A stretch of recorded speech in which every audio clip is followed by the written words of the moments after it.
I'm starting early. I got a lot of fucking clips. So let's get into it.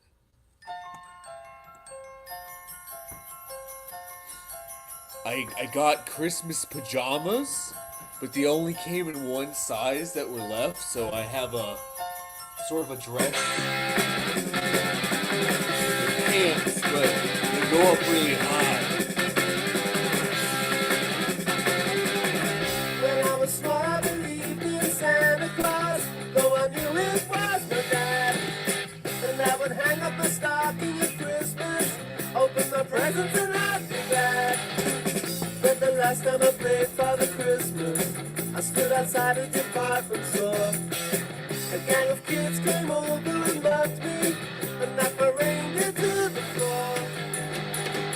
He said, Father Christmas, give us some money.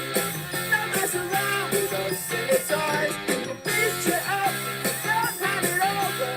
We want your bread, so don't make us annoyed. Give all the toys to the little rich boys.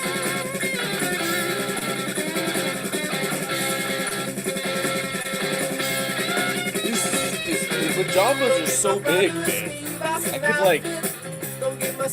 could like tuck into it. Like We don't want a jigsaw or Monopoly money.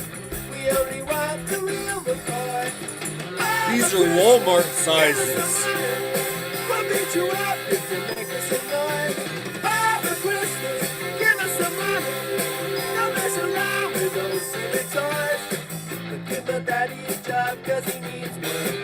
He's got lots of This is like crazy, the size of these jamos. got what I have, a machine gun, so I can scare all the kids on the street. What an intro.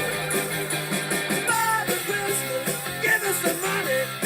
We got no time for your silly toys. We'll beat you up if you don't hand it over. Oh, We want your it's bread, like so a little Christmas bean.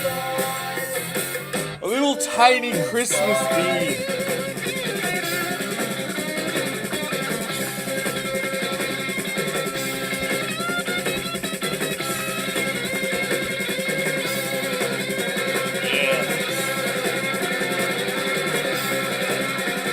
Happy South, a Merry, Merry Christmas.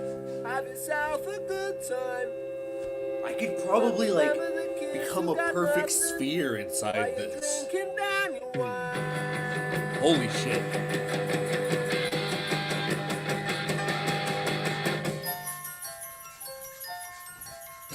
Father Christmas, give us some money. We got no time for your silly toys. Father Christmas, please hand it over. We'll beat you up, so don't make us annoyed. Father Christmas, give us some money. Don't mess around with those silly toys. We'll beat you up, don't hand it over. We want your bread, so don't make us annoyed. Oh my god. All the toys to the little rich boys. Gotta go like.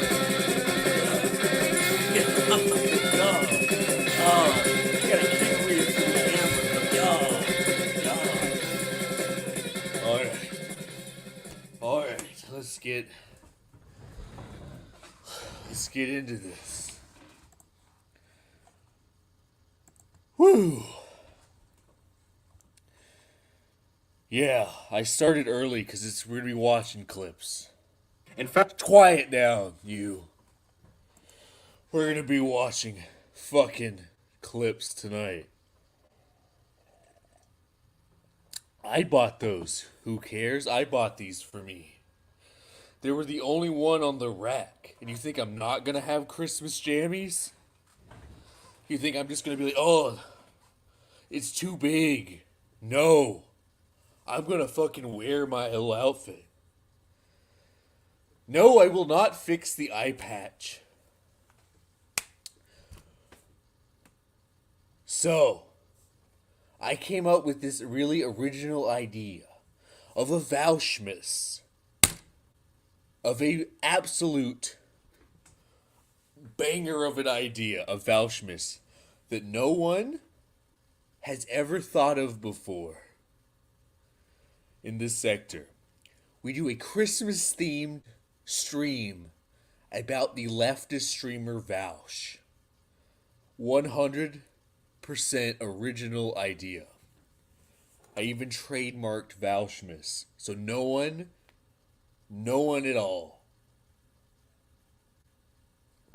can use it after I do it, because it's my idea. I came up with it. Now that we have that out of the way, who is Vaush? Vaush is a streamer in the Hassan mold. He talks about the politics. He talks about the world events. He talks about a lot of things. You've probably seen this man before. I gotta do a little transition here. I gotta put on my wireless headphones, so give me a second. I'm from the future. Did you connect to my goddamn phone? This happens every goddamn day of my life. It'll connect to the wrong fucking thing. Connect to the computer.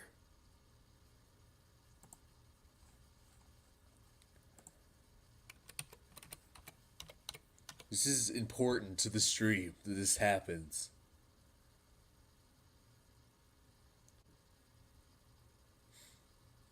Embarrassing.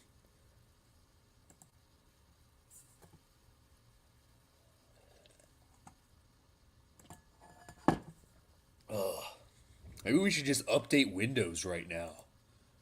It's probably a good time to update Windows.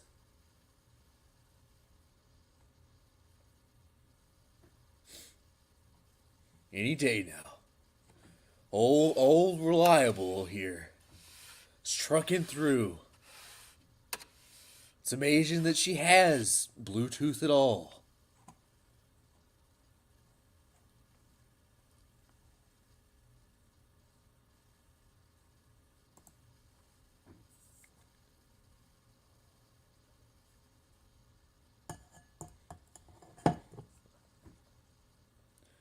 Old reliable. Yeah. Yeah. Whoa, girl. Whoa.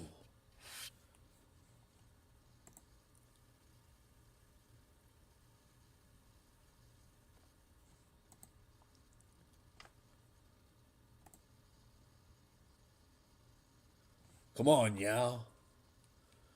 Did it not turn on? Up? Any second.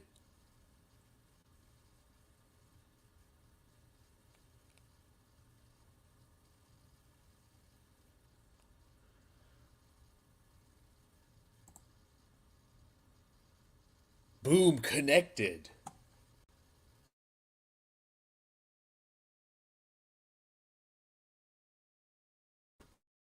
This. All right, let's fucking. You may know Vaush from a few years ago when he said some very, very controversial things about other people's about you know the kids.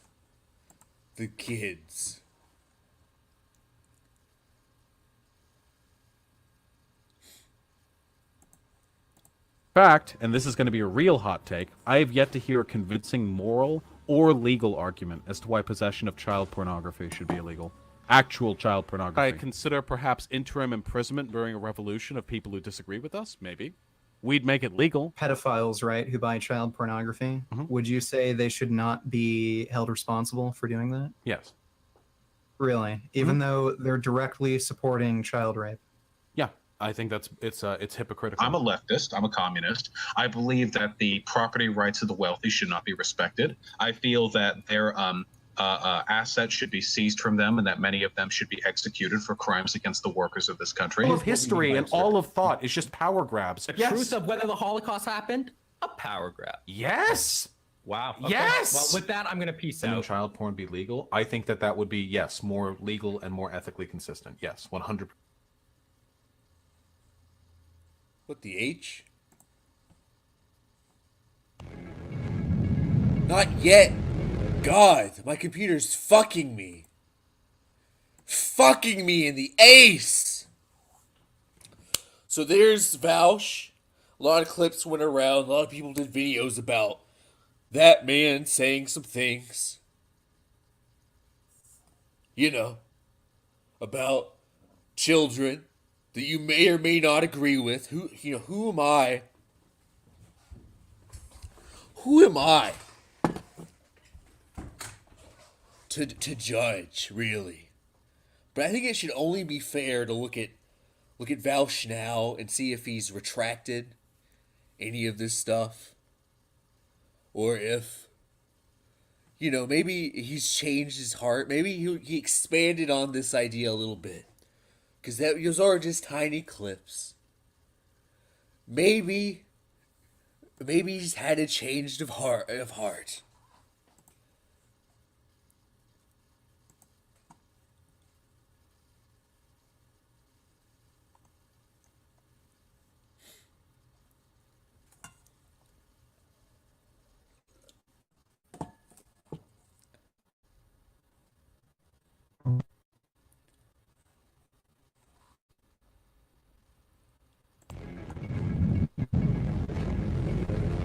Vaush has an official clipper. So remember to 0% of subscribe you are to them. subscribed. Fix that. I mean, to be fair, you have unironically defended like child pornography, so it's not like I can make you look any fucking worse. When have I defended child pornography? Do you want to run down that argument? I think not. I think saying I've never found a good moral argument against child pornography is the same thing as defending it personally. Did you see the full clip, or did you see like the 6 seconds that were cut out like very deliberately by people? Wait, hold on. Please don't tell me that you're asking for context now. When I fucking tell you a story that I have first-hand knowledge of, you're like, nope. I need to know more about this. Wait, but come on, bro. Do you know the difference between an anecdote and there are recordings of everything I've done, and you can objectively determine when something has been clipped out of context? Do you know the difference between those things? The difference is that you could be lying. Chat, in what context do you think that would be like, oh, okay, I see what he's saying. That makes sense now.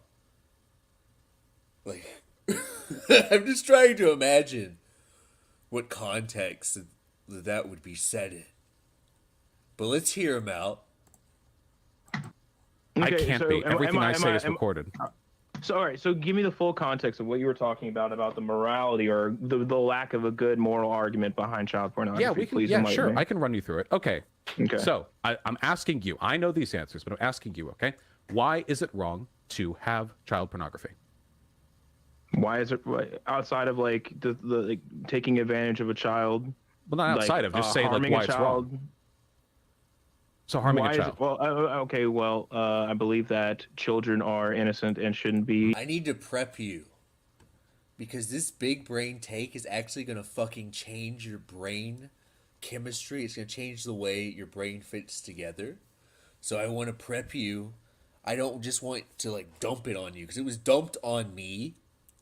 So I don't want you to go in there fucking raw, fucking blind. I need you to fucking go in there knowing that it's gonna change your life. This is like dropping acid. Be like fucking subjected to like sexual acts in such a way before they can give informed consent. Yeah, sure, but like, but having the CP, not making it, but like having it. Okay, but it had to exist at some point, right?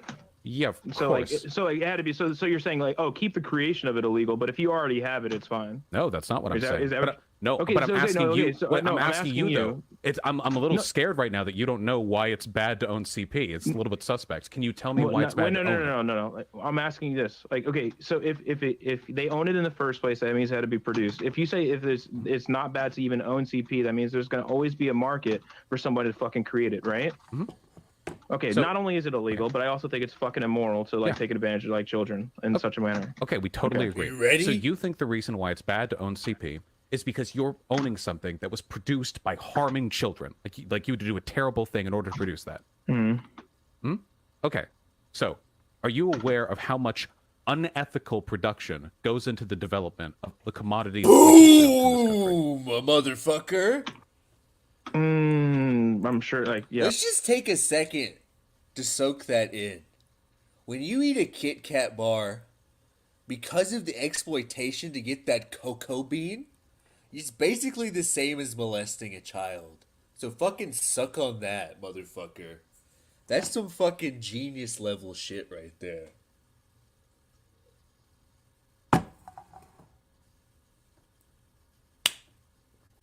I think it's safe to say Vaush is exonerated. Vaush is exonerated of all charges. I'm sure there's quite a bit, but are you saying that basically there's no difference between like harm, like maybe being shitty to a cow, which I do think is bad. I actually have a pretty big qualms with the meat industry in comparison to how a child is treated. Is that what you're saying?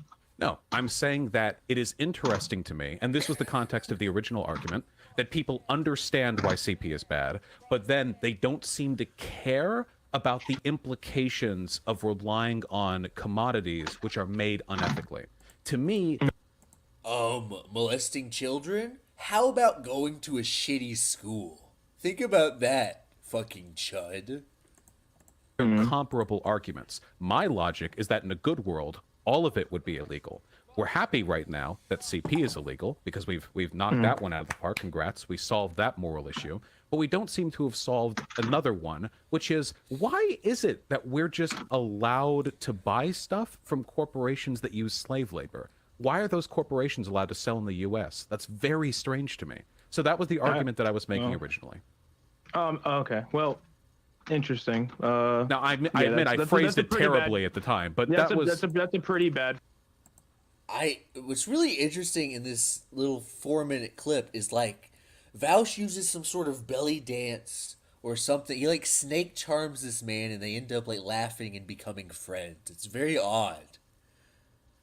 I don't quite understand why how this happens exactly, but they end up becoming best. Like they laugh, they smile.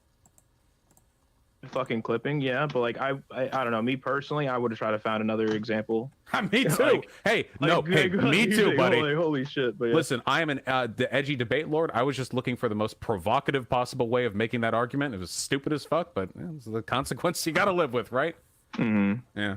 But yeah, interesting. But yeah, anyway, yeah. I mean, I've always been against like it's like the biggest issue, at least for me, is like when you're talking about unethical.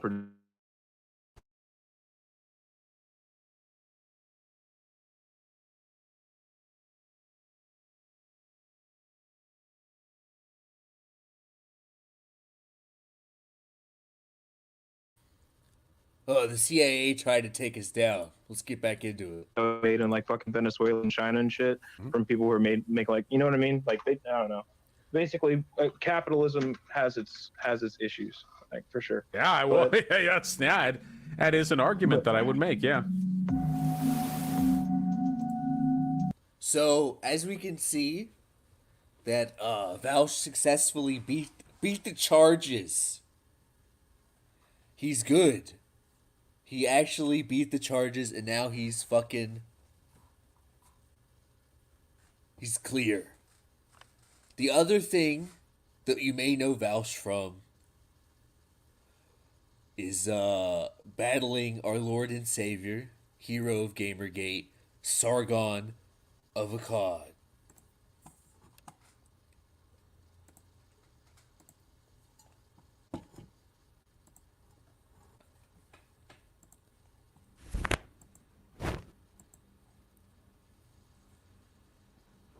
She needs to dress up for, apparently.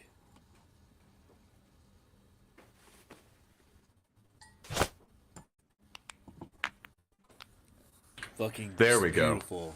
Go. Cinematic. This debate is over before it even begins. Howdy. I have no idea what you believe in. Think of all of the ways in which you've bastardized the term classical liberal over the past few years. Well, it's actually incredible to me that somebody could be politically relevant for online this long and not know the basic definition of a fallacy that you could Google and learn. I think I've seen infographics meant to be digested by 8th graders that have a more nuanced understanding of this topic than he does. I understand that your career has literally been built on you smugly being wrong and remaining calm because you make a lot of money from it. Oh, okay. Because it winds up the lefties. It's amazing. It's my favorite meme. I know, that's pretty much all of your political impetus. It's Yeah. what winds up the Why- lefties. why That's are why you you supported communists? Trump as well. Why Well, can't I just because give you you my know opinion? your position here is stupid. Boss, why are you It's a interrupting? beautiful Because you can only conversation. say so many stupid things before it's important But for me I've to literally interject. not even finished saying my sentence. Why can't I finish? You finished saying one stupid thing. If you had another lined up, you're free to finish the Bosh, sentence. hey, let's. Then all you need Well, to do well, is Carl. Yeah, Which Naughty one boy. is links? You're not going to talk. Naughty boy, interrupting me, Carl. Bosh. I don't I'm need gonna to. talk I someone don't else need about to interrupting fallaciously everybody. appeal to the authority to tell you to Carl, shut the yeah. fuck up. Look, Sargon is our king, our lord and master, but Vaush kind of did. He argued him in the A. What can I say? Vaush really did get under his skin by just being a little goblin man and just poking at him. This is another Vaush W. Well, I talk. Point of your career that isn't rife with gaffes to be made fun of. Backpedaling Carl, walking away from the point. Like, let's talk about like the alternatives, here, right? Just so you know, the flub that you just made is like 6th grade level. Workers of the world unite. Now, I'm not accusing you of being racist right now. I understand you know this because you used to pretend to be a you used to pretend to be a classical finish liberal. your point, Vosh. Don't sneak a jab in here. To fucking cry in front of me. Interrupt Oh no, me. what bothers me is that when I came here to discuss ideas and he wants to performatively jerk himself off. Oh, Carl, you probably shouldn't have linked the article because it makes you look a lot stupider than I would have assumed you were otherwise. No one is a Conspiracy Carl. At least a modicum of respect more than what you're offering here. So no, I know it's funny to you, the idea of caring about people. But that's because for you it's a facade. But for I actually care about this shit. Mesmerizing. I'm getting Immigration. lost. And he laughs over here. Fucking Carl's on over mesmerizing. here, who loves practicing we his get- little anime laugh, doesn't give a shit about the working poor. He's a bloated, spoiled brat. He was born one, and he lives one today. And his economic advocacy these days, it consists entirely of misinterpreting existing economic articles to push an anti-immigration agenda. Oh, do you have a problem with posturing now, Adam? I'm terribly sorry, comrade. I thought that was your fucking kink. Are you hard below the cam right now? Calm down. Not only do I not know what you mean by that, I'm very sure you don't know what you mean by that either. Shut the fuck up, Carl. This is the laziest fucking faux libertarian argument I've ever heard. How about that wouldn't make Sargon any less stupid. Well, But that's because of people like you who are exclusively dedicated to whining like children. He's doing the supervillain laugh again, the anime shit. No, okay, so shut the fuck up. It wasn't Weaselly little Carl slipping his way out of that point. You're not engaging with the actual factual like reality on the ground here, right? The factual reality on the ground where you list a bunch of anecdotal arguments with no sources to back up? Let him finish. Well, what Just sources? let him What finish. would you like can a source respond. for? I want a source for your feelings. Write out your feelings to me, comrade. Nothing you say right now is consistent. What the fuck are you talking about? Do you have any idea what the fuck you're saying? Sargon failed to bring any actual arguments. Hopefully Carl over here brings some facts next time, but his feelings were able to hold him up this time. Oh, that's because Paul Vanderklay was a good faith actor. Sargon is But not. why do you think I've said that's in bad faith? Sargon, I thought you were going to end on this. I thought you were going to have your closing moments. I guess this can be the last thing I say. You are critically Vosh, retarded. Vosh. See, That's peak good faith, Vosh. You're totally We're done with the insulting- discussion. I don't know how this happened, but maybe I'm just naive, but I assume all internet arguments are in bad faith. I don't know why there's this facade that people have that like you're not arguing in good faith. It's like, well, you're arguing on the internet. By definition, it's in bad faith. Like, I don't know how this sort of weird ethics have come about. So that's basically what Vaush is known for.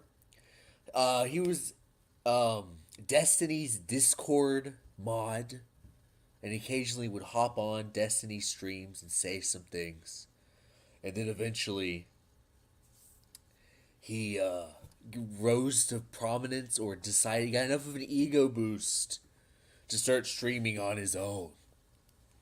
And that's basically where he originated from. The depths of Destiny's Discord. So if you ever talk to anyone on Discord or see anyone in chat, you can imagine they look like Vaush. I imagine that I know people that look like Vaush, IRL. I feel like everyone does. Like it's some sort of bizarre gamer phenotype. that's been passed down through evolution. Like, he's like the perfect gamer Discord Reddit man. But that's not all. He hasn't just stopped. He hasn't just thrown in the towel. He's still going strong. He's got his own website. He's doing pretty okay for himself. And you know, he's looking pretty good too. He's lost the weight. He's got a haircut. He's looking like a little boy. Like a nice little man. So let's check in on Vaush.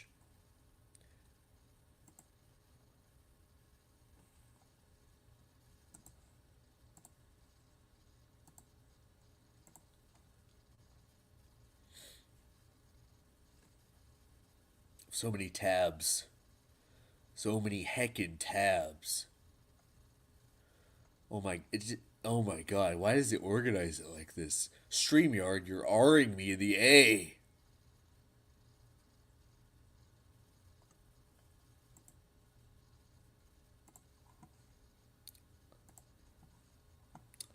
So Vaush was in California, Washington.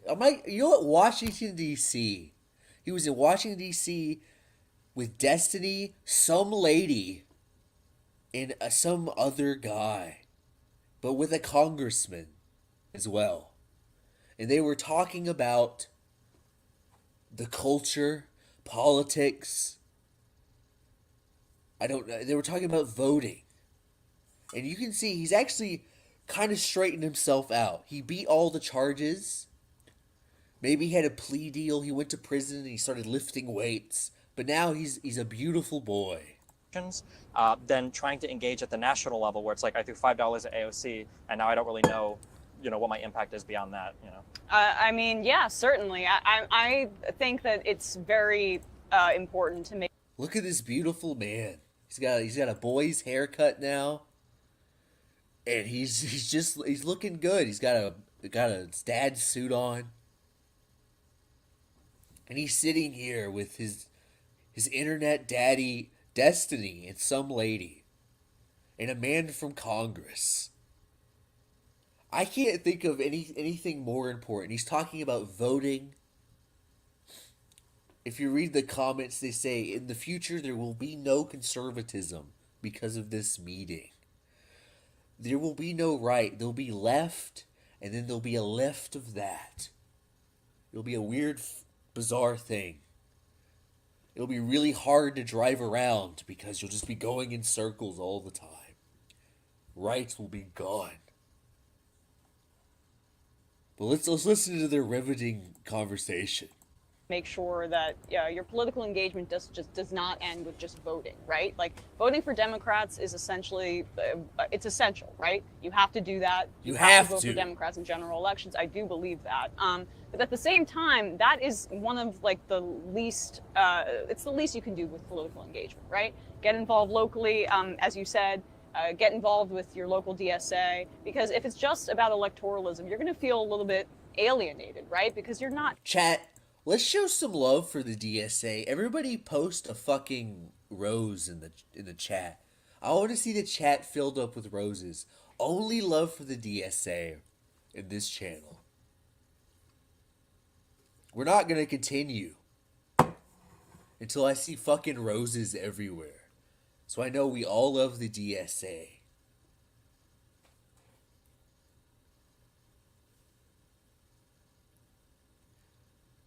I don't see enough roses. Keep them fucking coming.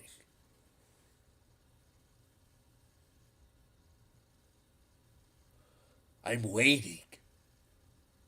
And I'm getting impatient. Keep them coming. I don't see enough roses for the DSA.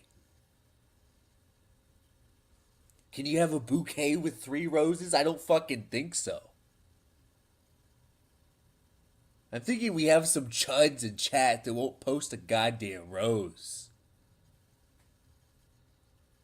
Alright, I think this is sufficient. Biden, for most young people, he doesn't represent them. He doesn't necessarily connect with them. And that's why voting, I would imagine, or I would advocate, should be something that you do, but not necessarily where your political engagement ends. I agree with that, but these are people that often talk about voting against your own interests, how everyone else is voting against their own interests. But here they are in front of the White House talking about you have to vote for Joe Biden, even though he doesn't represent you. And their argument is because you have to. Truly the greatest minds of our generation. But I would say that voting is the most important thing, and almost nothing else matters if you're not willing to vote. There's way too much like online activism. It happens in the streamer world, it happens in the YouTube world, it happens on Twitter. You can tweet all you want, but at the end of the day, lawmakers, rightfully so, only respond to what voters want. Their constituents are the people that actually go to the polls and vote for them. There's a reason why, criminal justice looks the way it does in the United States, and it's because the demographic of people voting are not the demographic of people that are most often impacted by the criminal justice system. And I think that, when we say like voting is the least we can do, I mean, young people don't do it. They don't vote. And if you're not willing to vote, nobody's gonna. And they shouldn't listen to you, because at the end of the day, a politician's job is to get reelected. And if you're not going to go out and actually show up and vote for said politicians, why should they ever listen to anything you have to say? Yeah, and the NLRB and the FTC right now are probably the best cases to make that point, that politics and elections actually do matter. Because if you're somebody who says, well, actually, the only thing I care about is, organizing Starbucks or organizing Amazon or supporting like the UAW, if you don't have a National Labor Relations Board that is supportive of labor rights, it's going to be a much tougher climb. And even when it comes to antitrust and monopoly, that touches everything. Like the inability of people to make any significant revenue on podcasts is all about antitrust. The inability of people to kind of speak freely is related to the power of Silicon Valley that is now being contested. Whoa, stop everything. Who the fuck thinks Destiny is hot?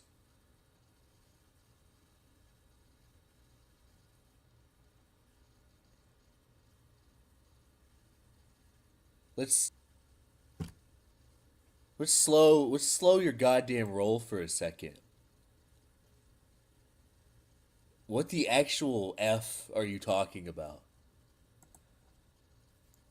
The man has an adult's head on a child's body.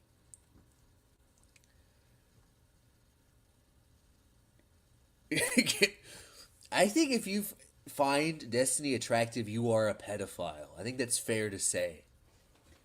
That's fair to say. He's 4 foot tall, has a man's head on a child's body. Do you think Shaggy is sexy? Would you sex down on Shaggy?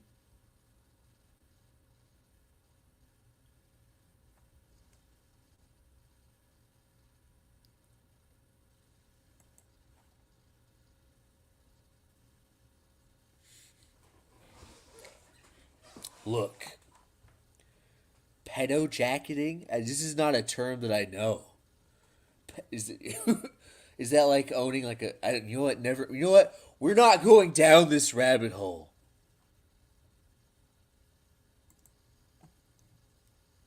Shaggy's attractive when he tries. So are you, Daiymo. This is getting weird. We just gotta fucking move on. But anyway, as you see Vaush's... He's at a round table now. And he's talking about...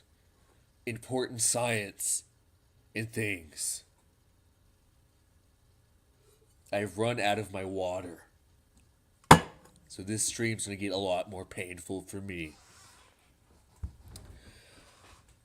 So there's some other things that Vaush did. There's the... I discovered that like the weird skeptic style of content is still like there's still new people doing that. I thought that pretty much died out. But there's this lady. She's wearing a fucking skirt with stockings. She just wants to live in Mad Men and be sexually harassed by like the fucking the office boys. I'm sorry? Beg your pardon, sir. What was that? What do I want? She just wants to live in Mad Men and be sexually harassed. Yes, Vaush. You caught me. I just want to be sexually harassed. I don't know if, like, the pausing, responding to a person on the video as though they're in the room with you is like a style of video, like the skeptic Sargon of Akkad style of video making, or if it's just like the only way that the British people can like interact with media. That's what it's starting to make me question that. It's obvious from how I'm dressed. That's all I want. I'm a bit of a slut for unwanted advances. No wonder she's dressed like this. I can't believe I have the nerve. It's obscene. I'm practically flaunting myself with these nylons and this skirt. She's wearing a fucking skirt with stockings. Honestly, how dare I? Going around dressed like the whore I am. I'm just inviting trouble. I'm asking for it. I obviously want it. I'm begging for it. Like, like just the short skirt plus like the stockings and the so on.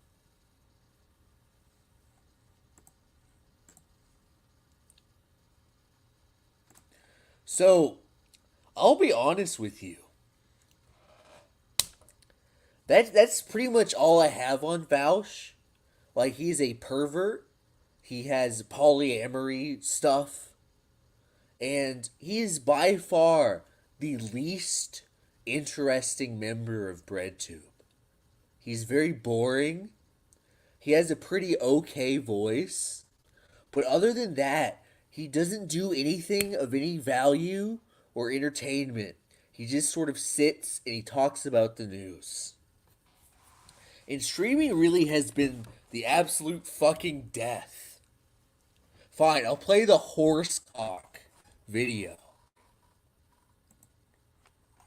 We'll play the horse cock video. But really, streaming has been the absolute fucking death of goddamn BreadTube. BreadTube used to be a real country. But now it's a shadow of its fucking former self. I didn't know about the drunk kraut thing, so I will get that as well. But then we're going to move on to the rest of BreadTube and that whole shit show. So this will be a nice little closer for Vaush. He sure is something. Let's see. Let's do the Vaush Horsecock. And then the kraut.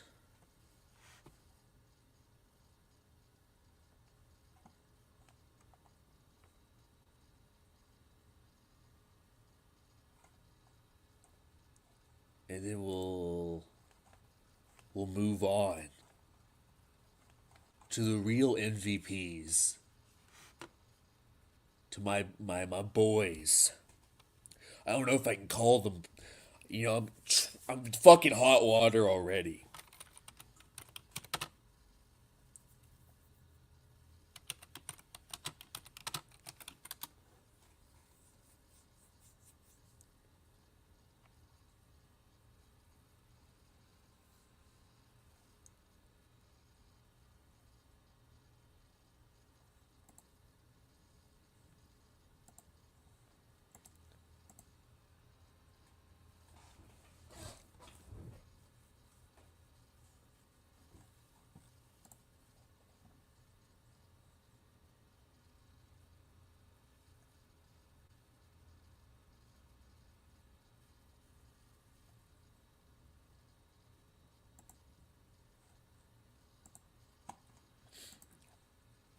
Alright, we're looking at the goddamn horse cock. You guys love horse cock, apparently.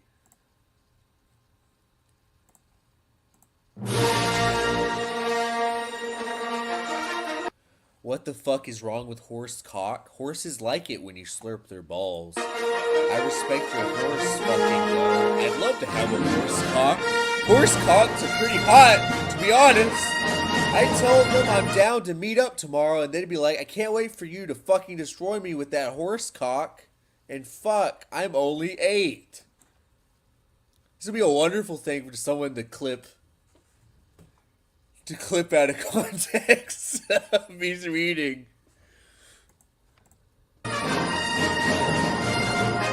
If you'd spend all that time jelking, you could have a horse cock. Equine, because I have a big dick like horse dick, and Ian, because that's my IRL name. Dragon dildos are greater than horse, or less than horse dildos. You know that feeling when you're really parched on a hot day and you finally get to drink a bunch of cold water and you can feel it pouring down your throat and filling your stomach and you instantly feel refreshed? That's exactly what God's horse cock unloading down your throat would feel like, except with heat instead of cold. You know what? I'm gonna mute the Star Wars music because it's probably gonna fucking bring the stream down. I'd fuck God horse, or horses, surpassed only by the aesthetic horse cocks. It's cool, I'll never be satisfied until I wake up with a horse cock anyway. Because of the weight of a horse cock offers much greater range of play. I wish I had a horse cock. How do you feel about horse dongs? Be honest. The future is grafted horse penises. Yeah, horse dicks are rad. I'm part horse. Peepo, how amazing are horse cocks? God, horse cocks are so fucking hot. Who would want to touch my horse dick? I really wish I had a horse cock. Okay, what about horse dick? How do you feel about horse dick? Also, I love horse dick. Will I ever magically grow a horse dick? Horse cock is fucking bad comparison. I'm super into horse cock. I've gone on about horse dicks enough, I think. For a horse dick. So you're also a horse cock aficionado.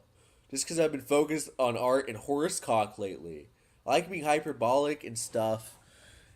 And I hope I am known as a well-rounded and complete person rather than just a gecko and horse cock aficionado. I'll earn it all back, one horse cock at a time. What do you guys think about the ideal horse cock size load volume is? I even have a my horse cock OC. I guarantee you if I went on Fertile? Pet Life and advertise my actual horse penis, I would have brave femmes from across the fucking state drive over to take me. I could give people a chance to fondle one guilt-free as it's attached to a consenting agent. Not only that, but any penis I own would be much cleaner than one owned by a horse. I could also take zinc supplements and other vitamins to increase my load size to really glaze those bitches. Everybody wants to fondle a horse cock. I don't mean a big cock, I mean an authentic horse penis with the sheath and flare and hairless balls and everything. About 2 feet long. No, I mean I want to be in possession of a big, beautiful horse cock attached to my body at the groin as opposed to the penis I currently own. I should have drawn the cock I want a horse cock so bad. I also just kind of guessed with the horse muscles. I don't know, where do they go? Lamau. I consider drawing the penis. I really like horse stick, but my perspective was a bit off and I didn't want to bother. Plus, then I couldn't post it here. Yeah, nothing but the protein of horse semen could have allowed our brains to grow to this size.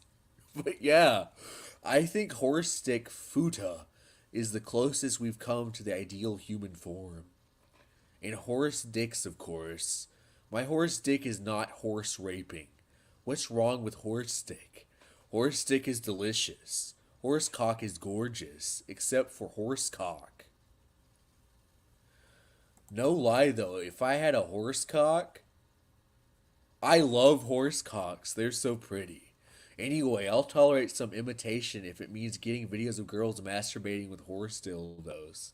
She sent me a lot of videos of her masturbating with horse dildos. Boy, horses sure are big. We're at the beach and we just met some horses. Because I wish I had a horse cock? I need to draw more horse dick Fuda girls. Now, fucking horses. The anti-horses lady. You and Harnarami shit talk me all the time. Quit high horsing. A ripped woman with a horse penis is, as far as I'm concerned, the platonic ideal of human proportion. I'm ready to get fucked in the ass by a Fuda with a horse cock. Are you a juggalo? How am I getting high horsed on one of the least respected subcultures in America? Nah, I like horse dicks.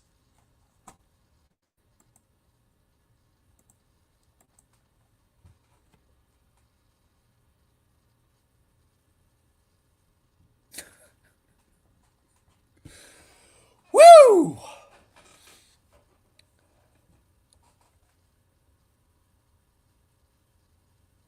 What?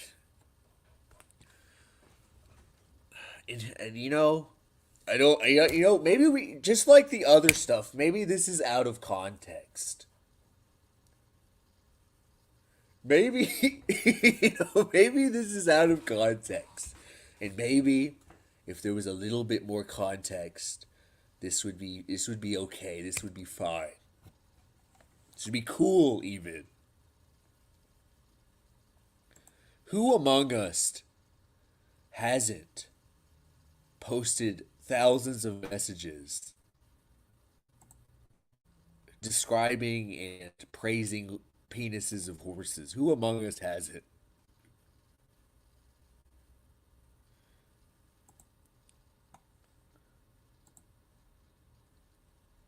My friends.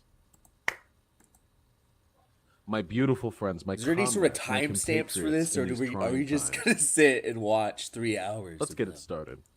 Let's get it fucking started, okay? I'd introduce him, but he needs no introduction. The man, the myth, the legend himself. I click the start voice call button. Hey, man. Hey! I completely fucking screwed up the time sense. Completely. What time did you think we were talking? I thought we were going to talk about 3 hours from now, 2 hours from now. I had a pizza in the oven. I don't know if you know the... Okay, I'll find... What is this? You're making me goddamn stutter. People. Does anyone know what this is called? Because I googled it. And I got the Vouch one. Grim Cheers fucking saved the day. There we go. Thank you to Grim Cheers.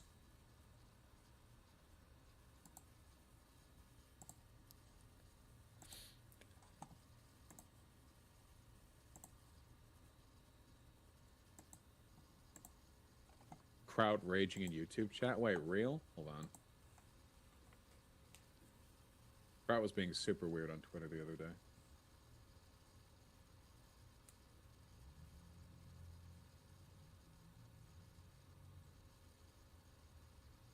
I don't see Kraut. Right. I thought Kraut reformed. Nah, it's not that Kraut reformed. Kraut just super fucking hates me because I'm like friendly with Shoe on Head and Hunter Avalon and stuff. That's actually it. Kraut has spent the Kraut had one conversation with me a year and a half ago where everything went like fine and civil, and then since then he's grown increasingly antagonistic towards me. He's told someone asked. Yeah, that's true. I got so much pussy in university. What are you talking about? By telling... Well, that clip of you is out there.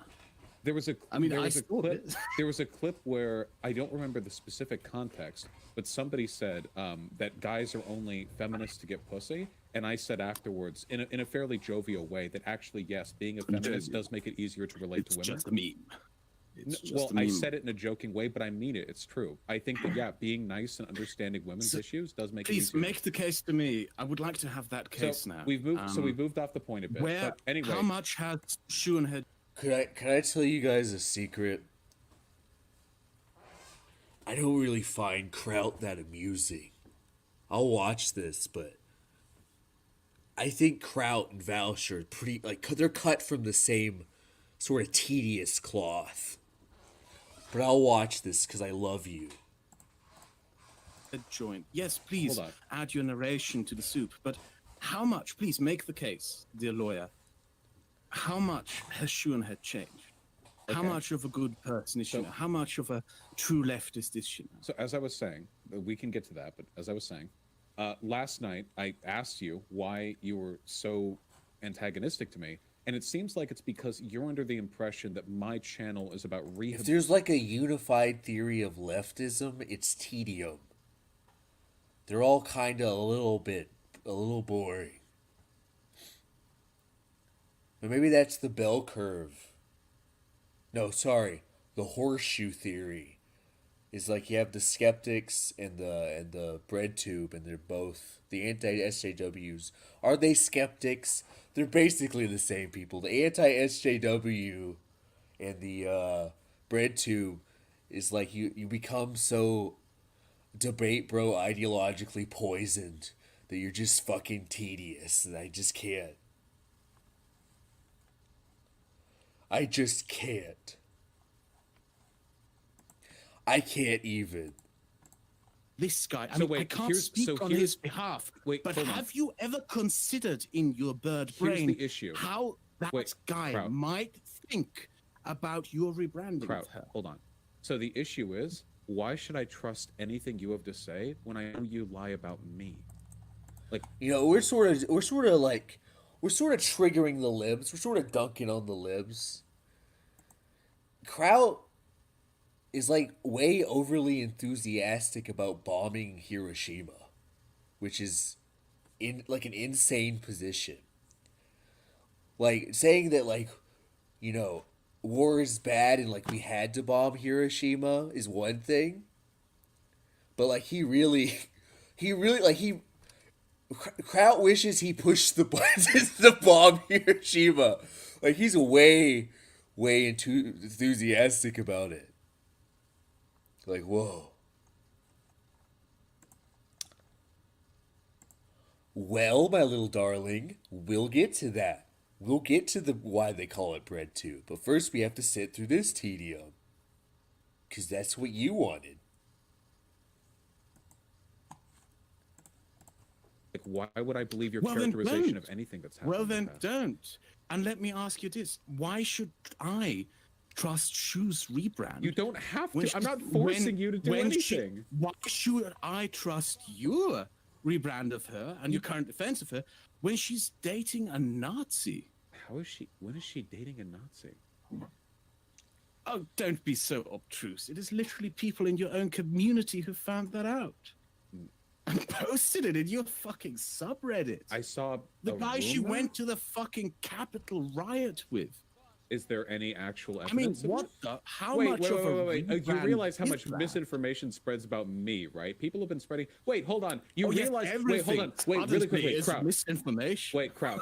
Really quickly. Okay, you do realize that there were a fuck ton of people talking about how she and I were dating, right? Was that true? Like people were talking about that everywhere. I don't follow such stuff. It's not. So no, it's not. Maybe particular people interest talk about to me. things that aren't necessarily true sometimes.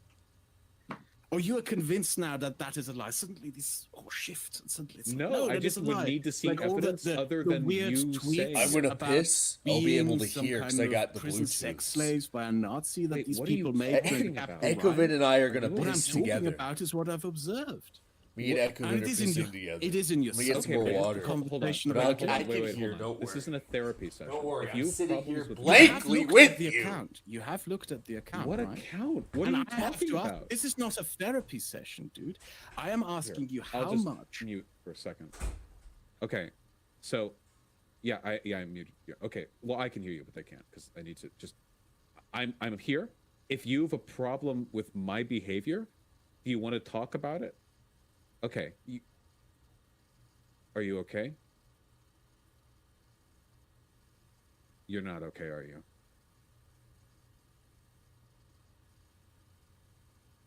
No, he's still going. He's still going. Okay, I've unmuted. Okay. So, So did you have problems with me, or? Yes, I do. Okay, I Because don't you are I don't the know one anything about facilitating this. the rebranding of these people. So wait, You I'm, are the wait, I'm one. looking. Wait, hold on. I'm looking at this Reddit post right now. I see a post on 4chan, and then another post on 4chan that mentions me, and then a third post on 4chan, and then some Discord logs where Shu doesn't seem to buy into the idea that she's dating anyone. This What is a this? conversation with her and him. Okay.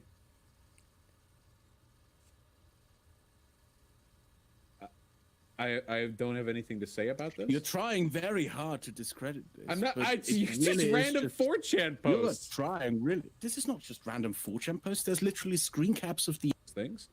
And okay, what do I not know anything about? Used to be You an notice that you aren't SJW. answering Now, any please, questions let's because you not have give this nothing in. to say. You're rambling. What do I not know I'm about, not by the way? rambling. What do I not know about? Are you drunk, by the way? No, it's just free. I'm trying to look for an excuse to your behavior. So I just have to say, by the way, to move. Where to do they early- fight? Chat, have I ever said that And she's I think reformed? I believe you just facilitated a rebrand, and you shouldn't have. They're just repeating the same things over and over What did I do again. to facilitate that rebrand? Jesus Christ. No, I'm like, Well, because you you're spent saying an I can talk, entire but I year. can't talk. I want to know what the. You spent an entire year, mate. You spent an entire year with her. I've only talked An with her. entire. Like, Well, Wait, you so- can look at Schuenhead and you see a perfect example. Her content is the same style as she made back in the Don't be day. mad at Yeah, me. because It the is style isn't what bitchy, matters to me. The dipshit. content. Don't It be is mad. it- I so have the style fucking matters to tabs you. open. And it's just the style. I have But the tabs content open. is- The fact that I'm just Schuenhead waiting still makes this for bitchy, something remotely nasty little interesting to response happen. videos, What do you mean bitchy, lashing nasty? out How at is- people who can't fucking defend themselves, Who? who don't have the means or the community What are to we defend talking themselves. about? I think we Don't should- obfuscate. I mean, I'm not. it is one I'm of your wait, favorite asking clarifying debate questions is the tactics. opposite of You're not obfuscating. you're not asking clarifying questions. You're obfuscating. It's like a 5-year-old going on, why? What To videos every has she explanation. done where she targets people who can't defend themselves? She's made 5 videos in the past 6 months. Like, she's not a And super. her Twitter is also part of this. Oh yeah, she I'm roasts gonna people on bash the Twitter. lips. Did you see that her content right now, like back in 2015, Wait, I don't care if people her are thing was- mean. That's not her what I'm thing fighting was against. her thing was constantly about like, oh, I'm bashing at wine aunts, and these You supposedly realize you've deflected off like 20 creepy points so far, feminists. right? No. So to no. get back to an earlier point, No, do you I think am it's possible getting to the reform? point. Do you think it's possible to You reform a are Nazi? an interrupt. You can't even listen. Do you think to it's a possible to sentence, reform a can you? Nazi? Yeah, I do. Okay. Then I Okay, try to do Why that. is Schuenhead still making the same content, the bullshit content in the same style When that you she made in say 2015? the same content, Why what you is she mean still she's mean bashing on these- Twitter? No, why is she still bashing these 30-year-old feminists and all this shit? Why is it still this bad BuzzFeed take stuff? Who, I mean, wait, the who, content ca- hasn't wait, really who changed cares? much. I don't care if she bashes The BuzzFeed. output hasn't changed. But yeah, it does matter and it does involve you because now she does the same shit as she did 4 years ago, but suddenly it is called left wing. Because the But it is literally content still the has same changed. shit. No, the style No, has stayed the same. No, the brand has stale. Okay. The brand is everything that has changed. Do And you, that's because of do you recognize there's All a they difference did between was style and rebrand substance? people. Indeed, and there is no substance to what she does. Okay. But do you recognize there's a difference between style and substance?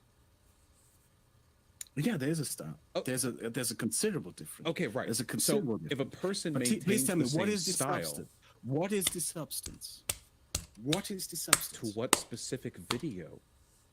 What are we talking about? She now had to we have to stop go them. down to Most of her videos We're are not about allowed to sock down criticize movie. the stream Trifox. I don't know What is why. social democratic about storming? I don't the know camp, why. We're not allowed. This is peak fomenting content. violent revolution. Wait, fomenting is the Schuenhead murder of pro people. storming the Capitol? Because What I've is talked to social- Schuenhead, what and I is- think she's what is- anti. What is social democratic about dating a Nazi? All right, I'm giving this Can we up. go This back is to that just- first point? 'Cause I you're literally tried. just making shit up right now. All right. So we have Vaush. He sure as knows a lot of English words, and he talks about stuff, and that's that's it. That's it. I honestly don't understand the fascination with him because he's just fucking tedious.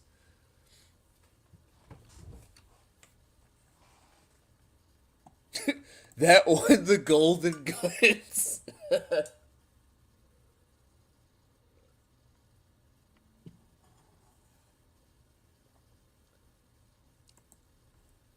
If I was gonna ban Who Cares, it would be for saying that Destiny is attractive. And if I didn't ban them for that, then I'm not gonna ban them for you know. You know what? Maybe I should have another original idea and have my own award show at the end of the year. Maybe I should do that.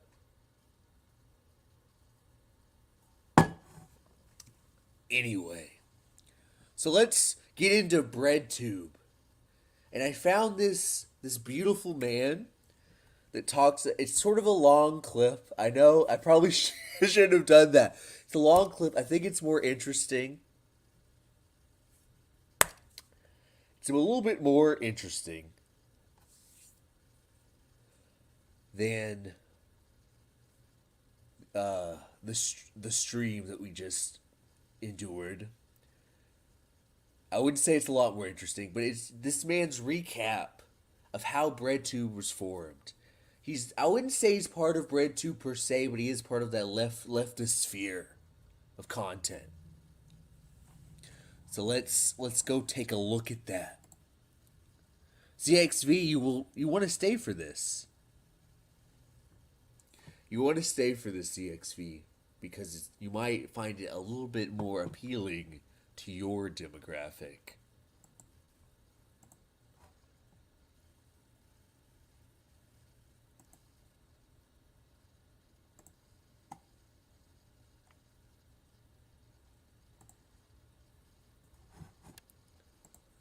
To get it started, as any good video essay channel should, let's get into some history. So first, let's map out the origins of BreadTube.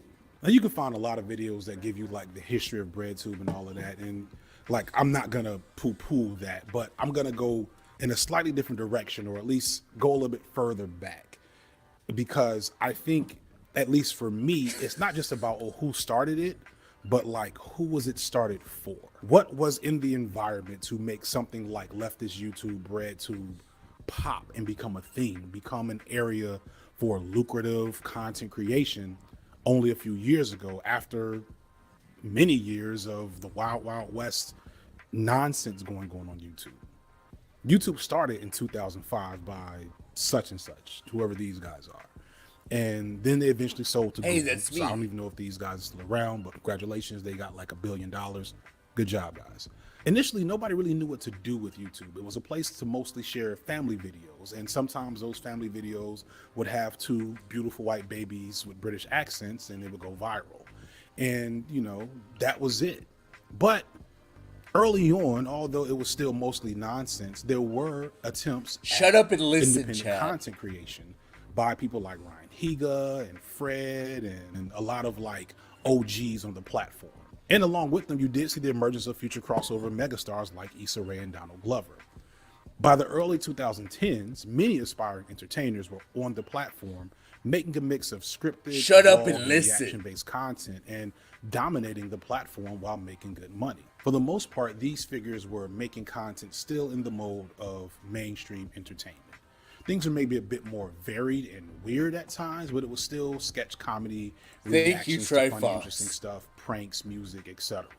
The only This is real worth it, standout trust stuff that me. was unique to YouTube was the Trust Let's Play me. gaming community, which to this day is a juggernaut on the platform, and the video essay, or its earliest renditions, I should say. The video essay actually has some official background in formal criticism in academia, but I don't really care. For me, the origins trace back to two figures, and these figures still to this day make content on the platform, and their content then and now is emblematic of something really profound and important to understand, because it spoke to who was making content and who that content was initially for. And it started the tradition that I like to call the angry white guy yelling at the screen, or the Augie for short, because you all know I. Look, this guy's gonna make an argument that I think is borderline impossible to refute. Can you look at Gahul and the things that he cares about and all the videos he worships and tell me that is not white culture? Can you tell me that is not modern day Western civilization? I rest my case. This is white culture, so sit your ass down and listen. I like making shit up. These two men were the nostalgia critic, aka that guy with the glasses, aka Doug Walker, and the angry video game nerd, aka James Rolfe. Both started on the platform almost at the very beginning, and both would lay foundational pieces as to what was expected from the Augie video type content creator. The Augie formula was pretty simple and ubiquitous at the time. The Augie would introduce their particular topic of the day and discuss or critique it in a chronological order while yelling and making. Gahul is an Augie? Gahul is an Augie, and next time he fucking streams or makes a video, I want to see in his comments in the chat, you are an Augie. Jokes. It was an interesting time, and like, I'm being glib about it, but no, this was a new frontier of entertainment, and for a sect of society that hadn't ever been so explicitly catered to, this was a big deal. This was the first time that socially marginal young men, the vast majority of which who were white and heterosexual, had this type is of white content culture geared to their interests. That guy with the glasses is white culture. And because it was so it's unique, on par it with garnered a huge Beowulf following and diehard and the fans. Iliad. It was definitely boys' humor. It's edgy and obnoxious, but so were we at the time. It was our entertainment. It was the type of content that could only be appreciated and made by socially marginal guys who spent their high school nights staying up late playing video games and watching Mystery Science Theater 3000. While the angry video game nerd chugged along fine on YouTube and has been a damn near one-man show this whole time, Walker would almost immediately leave YouTube for its, at the time, more serious competitor, Blip TV. There he would be able to more easily avoid YouTube's draconian copyright laws, but he also created a pretty unique thing at the time in Channel Awesome with his brother and their business partner, whose name I forget, and I heard he's kind of awful, so I'll just leave him out. They became like a new media record label, an umbrella imprint, and they recruited similar Augie adjacent content creators to make content on their site. A lot of the people that were on Channel Awesome during its heyday are still making content to this day, with the most significant alumni. It gets so much better,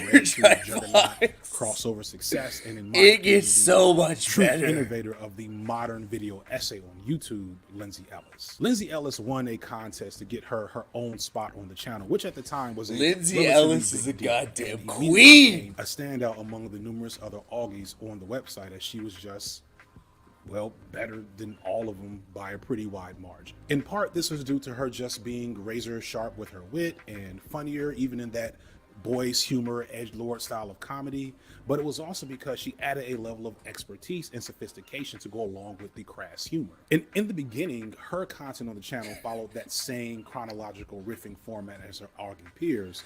However, Lindsay would eventually depart from that format and give us what I think is the most common template for Lindsay Ellis invented the essay, which is looking through her work thematically or technically, as opposed to just which I think is the greatest. Lindsay would draw upon the greatest take of all historical, time, political, all these other elements to analyze a work in its entirety while still being funny, and it made her content really engaging. It made it challenging. It made it edutainment.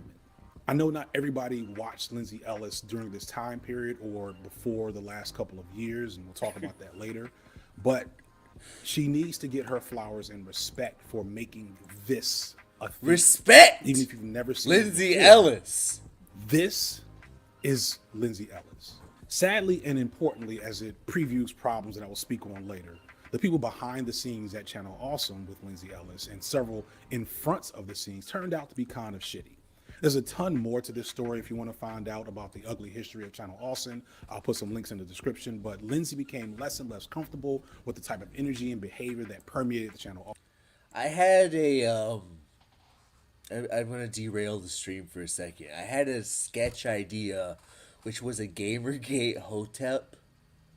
And I tried to film it, but I just, like, it was, it was so bad that I'm like, this can't be allowed to be seen. And so I just had to scrap that idea.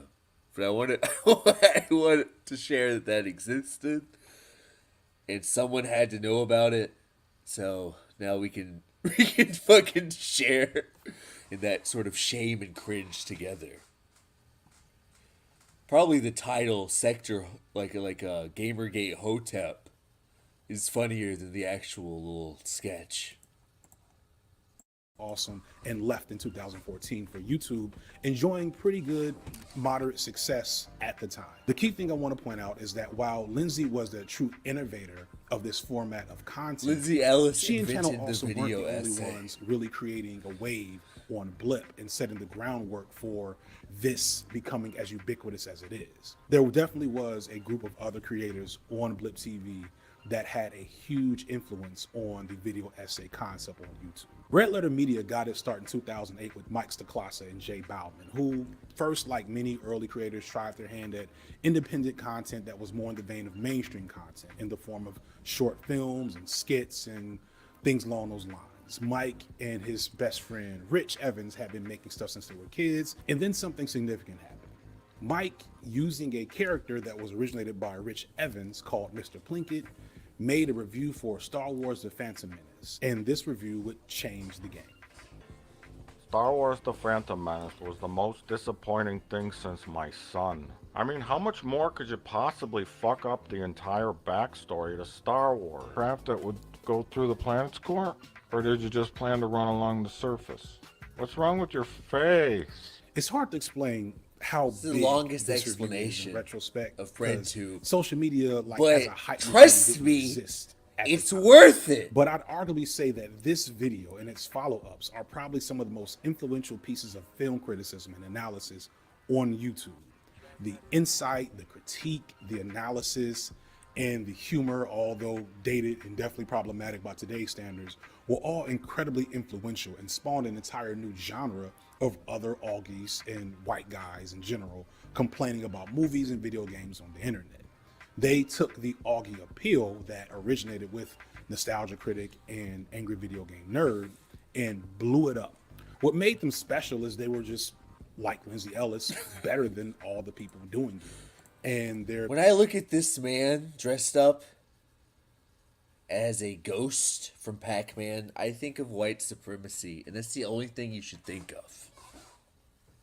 Mix of humor, along with the fact that they also, like Lindsay Ellis, had real education in film and media, just made it a cut above anything else that looked like that.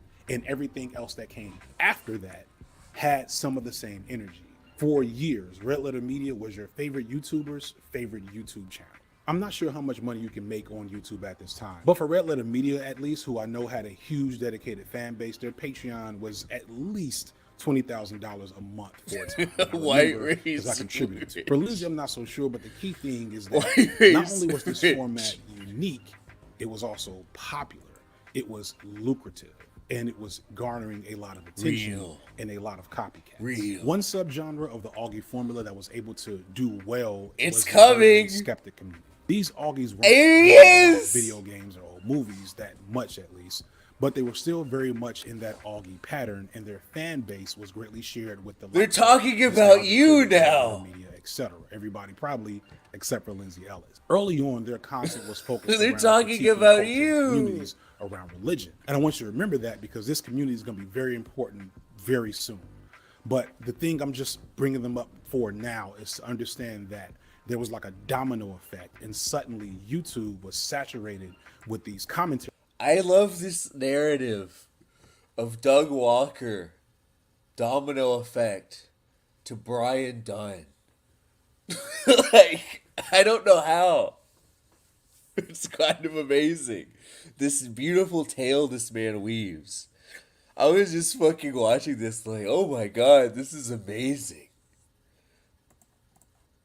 Channels of edgelords and neckbeards, and I'm sure very nice white men yelling about various things on the internet. And the fans that came for that became the base for a particular section of YouTube's content consumption. In the early mid 2010s, YouTube began tweaking their algorithm to reward watch time as a metric for engagement instead of virality. And this is because, if you think about it, YouTube's goal was to sell ad space for their videos. But a video going viral because it was so funny, but only a minute long, shared all through Facebook or some other place. I mean, you're kind of right. I did say cheekily that you know, Doug Walker is white culture, but maybe there is something to that. Maybe in, you know, thousands of years from now, To Boldly Flee, Kikassia will be like the Iliad, where it's like an oral tale passed down. I like to think that Kikassia will be studied from years to come. Was not really bringing people back to YouTube to sit and watch. So what they started doing was promoting these content creators that could make these long, engaging videos, even if the videos were just them standing in front of a green wall talking. Now, actually, truth, it was even less than that. Like, some of these motherfuckers were just making waveforms or still images, and that was the whole thing. Some of these people are still doing that to this day, but we'll come to that in a second. So this made prank channels and skit channels get less and less opportunity to be big on the platform. And on the flip side, for those people who could regularly crank out content that was 10, 20 minutes long, that a listenership would sit there and listen to and or watch, that made them get boosted to the top. And coming back to those skeptics, if you could make people angry or upset with what you were saying, if you could stoke outrage, then you know, based on recent things with Facebook and Twitter, that this is some of the easiest way to fuel social engagement. So as an unfortunate byproduct of YouTube's intense homogeny of whiteness and maleness, there was this bubbling undercurrent of ugly negativity, misogyny, racism, and general awfulness that was always pretty clear below the surface, but nobody was taking it seriously because it was just a bunch of nerds on the internet yelling about Star Wars. But what we didn't realize is just how deep the discontent and fury was in this community. So these guys weren't just angry about how bad the new Star Wars movie was. They were also angry that their hometowns were rotting after 20 plus years of desertion by American economics and politics in favor of global capitalism. They were angry because the religions they were taught growing up did not protect them from social ostracism and bullying as children, but now expects their obedience and dedication as adults. They were mad at 9/11 because it happened.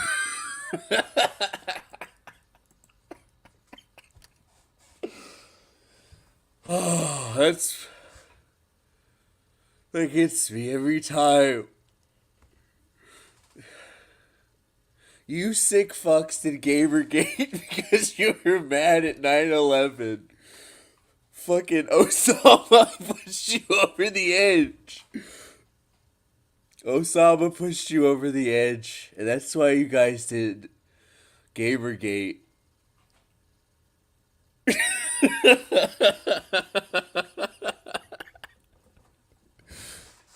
It's so funny. During their youth, and it broke the world in their eyes as they had to realize that the world was much more complex, ugly, and dangerous than they were told growing up. They weren't just angry about video games, they were angry about late capitalism. But they didn't quite get that. That was a little too complex of a narrative to follow. So they just landed on Muslims, immigrants, black people, and women. That was the problem, and so on. So they became reactionaries, but we didn't know that at the time. Another thing that I find a little bit insulting about the sort of left-wing content on YouTube is that the people are never mad about what they say they're mad. It's always like some secret reason. Maybe these people are just adult children and they are just mad that their video games are 10% worse now. And that's causing them to harass people. It could really, you know, Occam's razor is a concept that exists.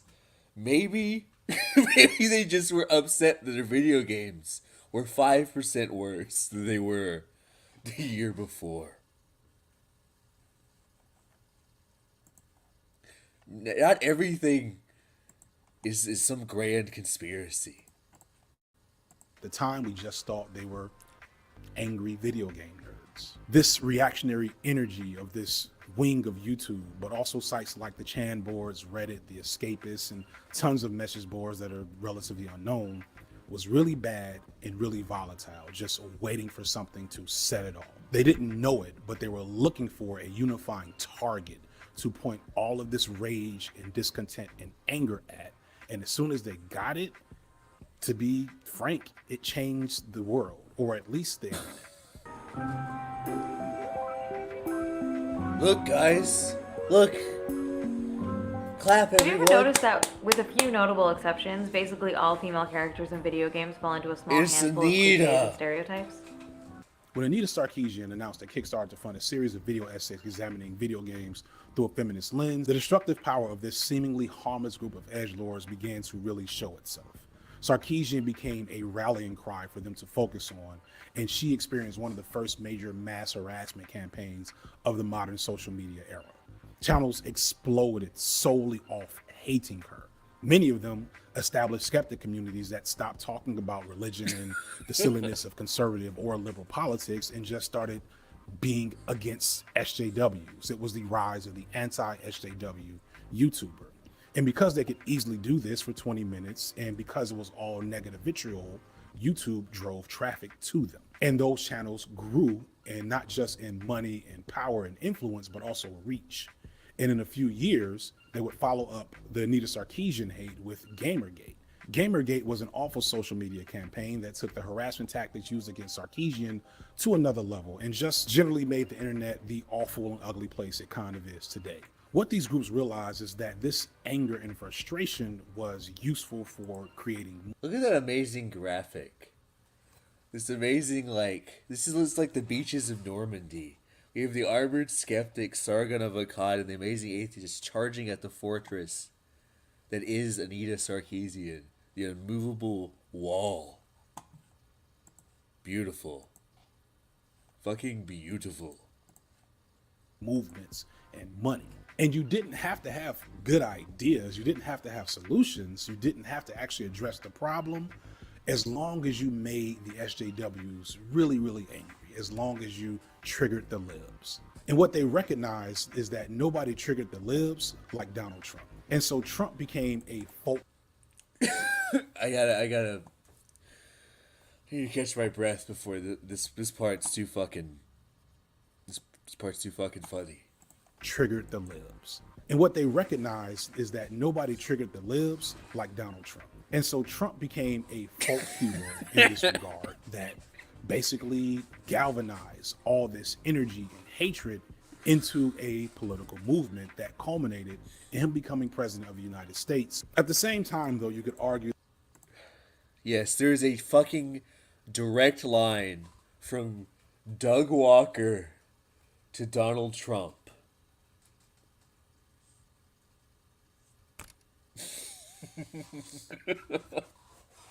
Without Kickassia, there would be no Donald Trump.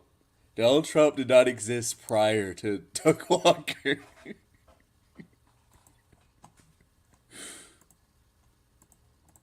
That the election of Donald Trump was the beginning to the end of this anti-SJW era that went from about 2011, 2012 to 2016, 17. See, the grifters and the creators made the grievous mistake of actually winning. Their rhetoric, which was at once oppositional to the status quo, became the status quo. And now they had to actually lead and govern, which we immediately saw they were not prepared to do. And at the same time, finally, people on the left started coming out of their shock state and realized that this festering cesspool that had existed unfettered on YouTube and other social media spaces was maybe in need of some dire attention. And for YouTube, at least, I think this came to a head earlier than other social media entities. Like Facebook is just starting to get criticism for the way they stoke negativity from the January 6 riots. Twitter still clearly does not give a fuck about negativity. But in 2017, with the new... I really wish CXV was here. He's too busy sucking Daddy Axel's little toes. But I do wish ZXV was here to see all the racism that's in the chat. Oh well. Unite the Right march in Charlottesville that ended in at least one person dead and several violent, brutal beatings by white supremacists on people in the streets, people started to point the finger at YouTube and say, hey, how the fuck did this happen? It seems like all these guys met each other watching videos that they found on your content platform. This caused YouTube to put in more effort for reducing the spread of disinformation and radicalization content on the platform. They reduced the spread of content that was clearly inciting violence or violent rhetoric or spreading disinformation and things like that. And what they also did is start to amplify content that was research-based and science-based. And that had the side effect of amplifying the SJW channels. And here's where we finally get to the origins of BreadTube/LeftTube. We're finally Driven by here. the benefit of their content being more factually based, as well as an audience thirsty for alternative views and less outrage and nonsense, along with a sense of urgency in these communities to speak up for marginalized people and reduce the pull of radicalization on their nieces and nephews, combined with, to be honest, more talent, expertise, better production values, etc. The algorithm boosted these channels. So creators like H Bomber Guy, ContraPoints, Big Joel's, Three Arrows, all made their way to the platform and were met with not immediate success, but definitely pretty quick success, as these channels, within a matter of a couple of years, became some of the most prominent channels and voices on the platform. Furthermore, creators that had been there for years, kind of just middling in the middle ground of success, like Lindsay Ellis, but also creators like Destiny and PhilosophyTube, saw significant increases in their channel size and reach. These folks and other creators carved out a unique space on YouTube as education creators making video essays about media and philosophy and social commentary on important and often political subjects, or streaming and reacting to other leftist content. And that became the origins of BreadTube. But the key thing is, if you watch especially the earliest renditions of these types of channels, their intended goal was directly engaging in de-radicalization and rehabilitation of the They're variety of young and brainwashing, but like impressionable cleaning. white, mostly male minds affected by 4 or 5 years of unfettered radicalization under the anti-SJW skeptic community wave.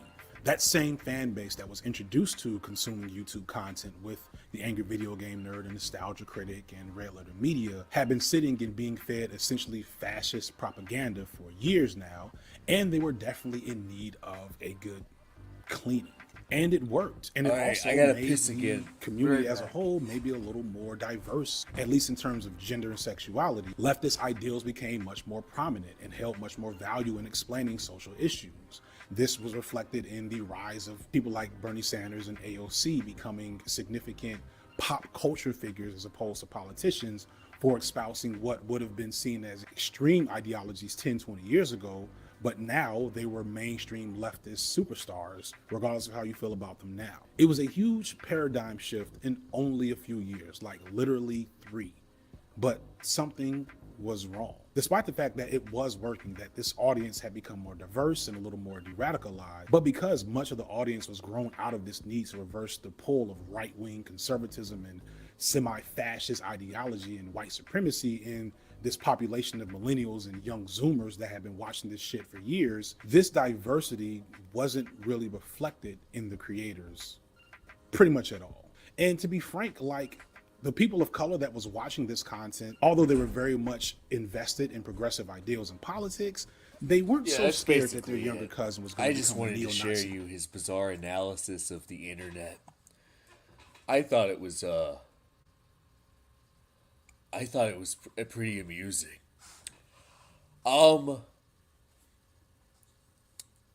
So my children, we go into the rest of Vaush's friends, counterparts. Oops. What a Freudian slip. What a Freudian slip there. So I guess the other, like, there's Hassan, but nobody has fucking time to deal with that bullshit. He's Cenk Uger's nephew. and he streams, and he's stupid. There you go. But the other big one currently is Keffels, who you may know as the person who wanted to destroy the Kiwi farms, and effectively did. The site is up, but it's pretty much just deader than anything else. But Kevil's content is pretty much pretty boring shit, and it's just this. On what happened, there was a lot of things that really bothered me, and I couldn't figure out exactly what specifically it was that was getting under my skin so much about the whole situation. And I think there was a couple reasons. One of them is that I'm realizing that there is a generational disconnect. Like, for instance, when I was talking to Carl was saying that this is a word, the word VAFAB is a word that comes from 4chan, and the first time I've heard this word was in 2011 or 2012, before 4chan And that's basically it. She just sort of prattles on about, like, Twitter controversy, that she said a thing, and apparently you're not supposed to say that thing, and it just goes on, and like, I don't know what that means. I don't care to know what that means. We pronoun respect around here. We're pronoun respecters here. You know what? I'm referring to everyone by the feminine pronoun she from now on. How dare you?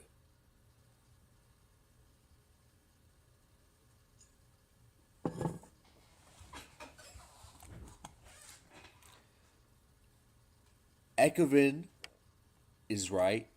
She has a point that she made in her comment. Alright, so that's basically Keffels. She's fucking tedious. And she keeps trying to show off her breasts. And that's basically all over streams. And that's the end of it. That's the end of Keffels. So now we get to do what we've all been waiting for. The reason why this fucking stream honestly exists is ContraPoints.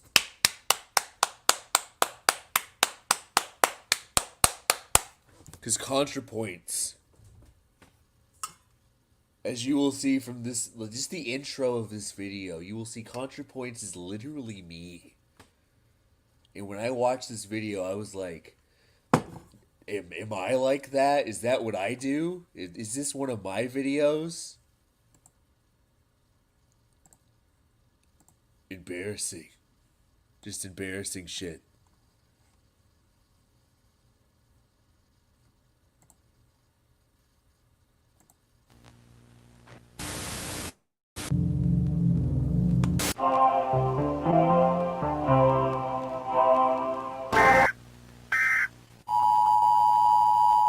The following program is a work of fiction created for educational, artistic, and harm reduction purposes, in compliance with the Video Corp Terms of Service. I love Video Corp. I love the rules. Any resemblance to actual persons is a super crazy coincidence.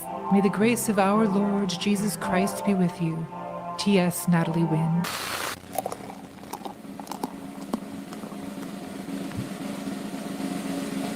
War. What is it good for? Absolutely God, Sam, everything. According to the National Institute for Strategic American Liberty Heritage Enterprise Prosperity Commerce Policy Research. Hi, I'm Jackie Jackson. You're listening to the Freedom Pod, where it doesn't matter what you say, it only... She has an hour-long video where she has straw men. They have a conversation, all played by herself.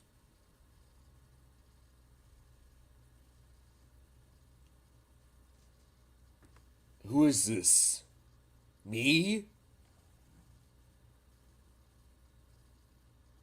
It's a goddamn hour-long video where you play dress up by yourself. Who is this? Fucking me? Only matters that you say. We don't discriminate here between what is true or false or even downright dangerous. That's none of my business. We're It's getting none of ahead of America's ourselves, business. Zod. The important thing is that you never stop talking. Because that's what freedom is all about. Tonight, the war on drugs. How do we get these goddamn junkies off the streets? Jackie, my first guest is Justine Tableau, leftist influencer and Look at this shit. You're saying ContraPoints is prettier than most girls. Look, I'm gonna look right into the camera. ContraPoints is significantly prettier than Elaine. ContraPoints passes more than Elaine. Thank you.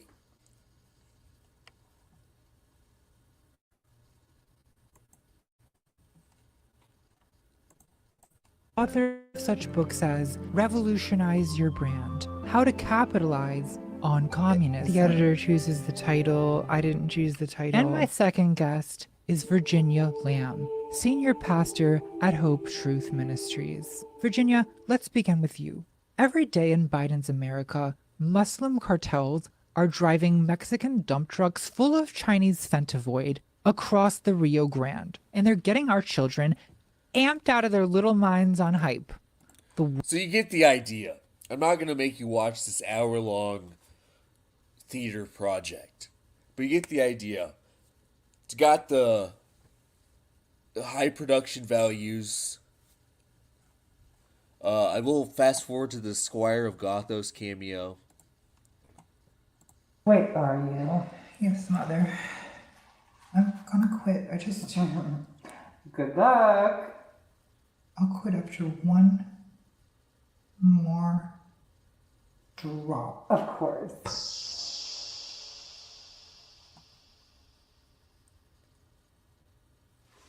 All right, that's it.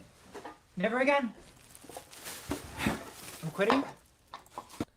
So, despite being long-winded and tedious, which is a feature, not a bug of BreadTube, ContraPoints is in fact the best BreadTuber. The original BreadTuber, the best.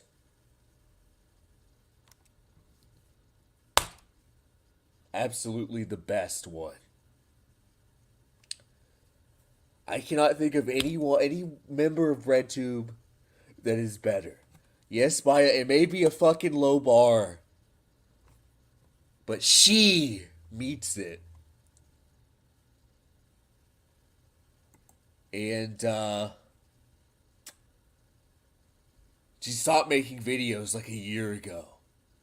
I do think streaming killed the ContraPoints. Well, streaming or our next subject.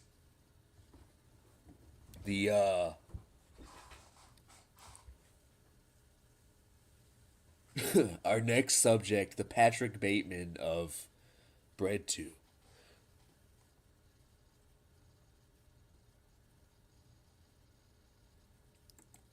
Hassan is better. Hassan can't even go outside. When Hassan interacts with a human outside, he retreats into himself and becomes afraid. Sad.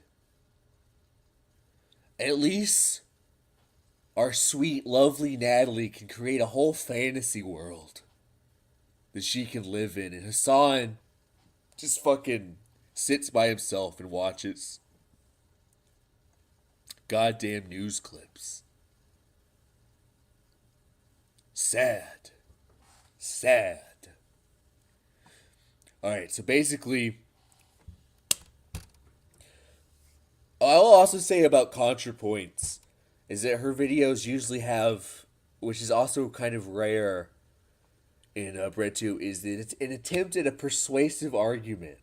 It may not be particularly deep, it may not be good, but at least it's an argument. It's not just telling you to vote for Joseph Biden because you have to. It at least is an attempt to convince you or to persuade. But at the very least, credit where credit is due.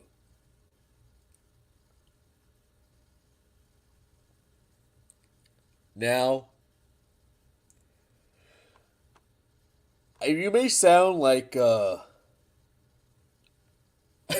may sound like I'm a pretty big fan of ContraPoints, but I'll never be as big of a fan as our next person.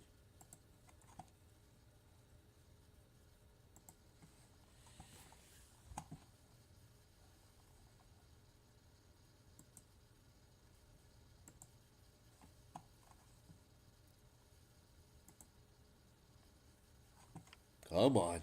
Come on.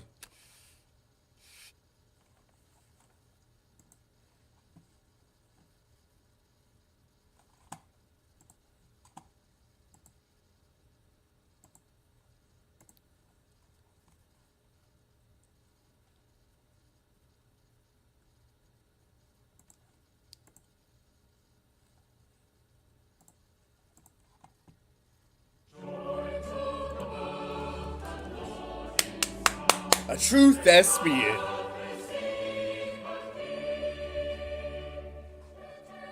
I used to love the royal family.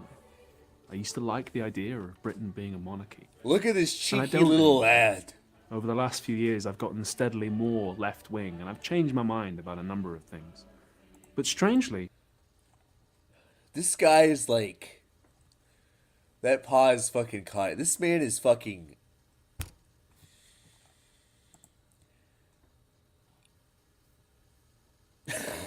This is like... There's a darkness within him. Like, there's like some sort of evil within him. Like, there's no life in his eyes. Like, they're just... They're like a doll's eyes. Like, they're dead eyes. And something about this man's eyes is like the most fucking scary thing to me in the whole world. Exactly. He is BreadTube's Patrick Bateman. I am simply not there. And I have a little bit of a game theory about why ContraPoints hasn't been making videos. Because I wonder if anyone's seen ContraPoints.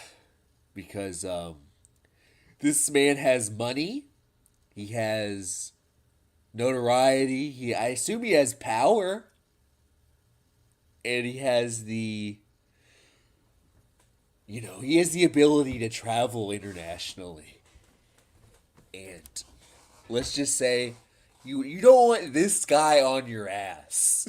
You don't want a man that looks like this on your ass. So, this beautiful soul started making videos because he was inspired by ContraPoints. And they even did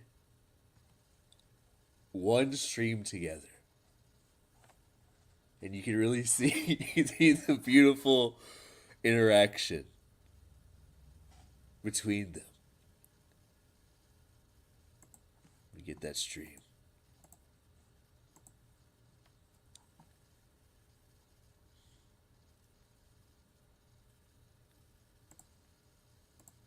I'm gonna sneeze. This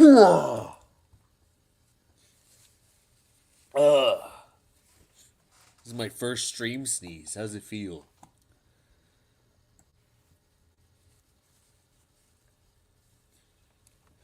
Here's a stream on Google Hangouts. Thank you for the bless yous. He got an agent, and my other mate Doug as well. He was on my course. He got an agent. He's literally been a men's health model. So yeah, so that right now I think just like how does he have such perfect skin? Like for a man who covets another woman's skin. Why? Like he already has like flawless skin.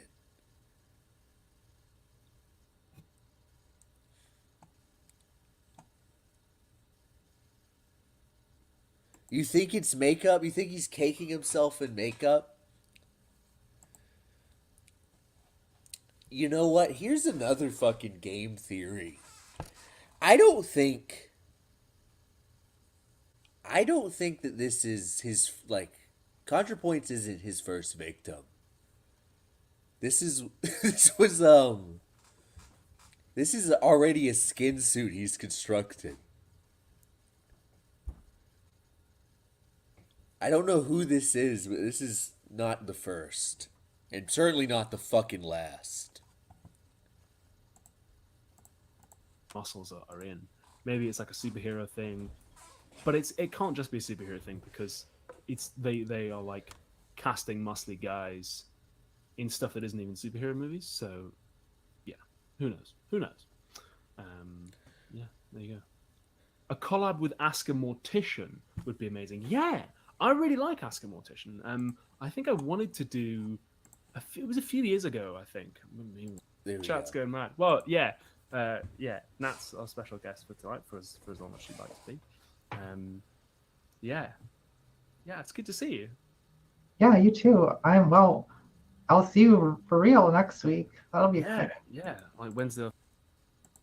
For real. For real next week. That is not a man you want to see for real next week. Thursday, Yeah. IRL in California. Mm-hmm. I'm really looking forward to VidCon. So for anyone who didn't know, I'm going to be at VidCon as of next week. So if you see me wandering around California, yes, that is me. I think I was in Belfast a while ago and I got a tweet from someone who was like, I just saw someone that looks just like you. And I was like, that's because it's me. So if you do see someone who looks exactly like me in California, come up and say hi. Yeah. Are you going to be involved with the actual stuff itself? Are you doing like panels? I don't think so. So for a while, a bunch of different people who have influence at VidCon had said to me at one point in time, "Oh, you definitely should be on a panel. Like I can totally get you on this thing. Like I'll get you all this." Mm-hmm. None of them actually did it. I think I'm a little bit. The only time he shows any discernible emotion, any identifiable emotion, god damn it, is when he's eyeing up his prey. Look at that shit. Look at that shit. He's eyeing her like she's a delicious like piece of sausage or something. Some bangers and mash. He wants that. You know, you could say that he wants to be inside her, but not in the traditional sense. It's like, oh, this man is so fucking creepy. There's a little bell in my head that alerts me to danger, and it's like ding ding ding ding ding ding ding ding ding ding ding. It's so fucking bizarre. Well, I think other people can. Yeah, hold on. Let me look at the chat. Haha! Yay! Yeah. How are you doing? Good. How about you? Oh, dear, Like, really? the trouble caused by Sargon, or people like that being like, well, you invited this radical leftist. Why did you not invite for Well, I balance? mean, like, they've got to give people like platforms and engage with other ideas, right? I mean, Just like every frame. His eyes are totally black.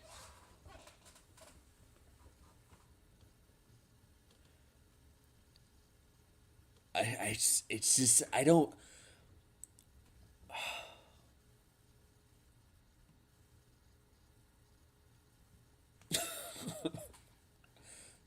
I don't know. that's what he's all about. Yeah. Um, yeah. Why he's giddy? He's elated. He's fucking elated. Yeah, I haven't really heard from Hank in any meaningful capacity since I like called him a bourgeois technocratic liberal a few years ago. Oh no. Lovingly. I said that the Internet Creators Guild was bourgeois technocratic liberalism, and I kind of went off. He's fucking in love. I wish I could, like, can I watch this stream frame by frame?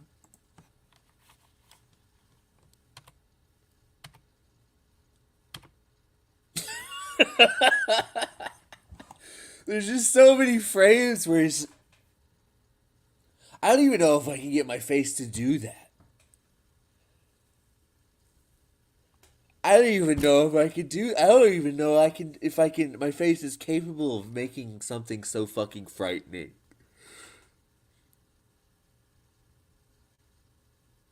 Like, holy shit. Like, he just... he just... It's like his face is like literally a plastic mask.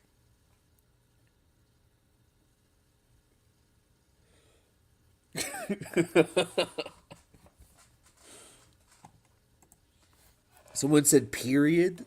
Lets me go. Oh, it does let me go frame by frame.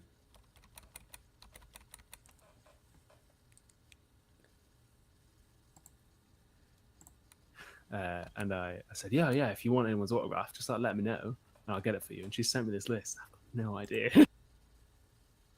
It's the eyes don't sell it. Like he is an actual actor. An actual actor.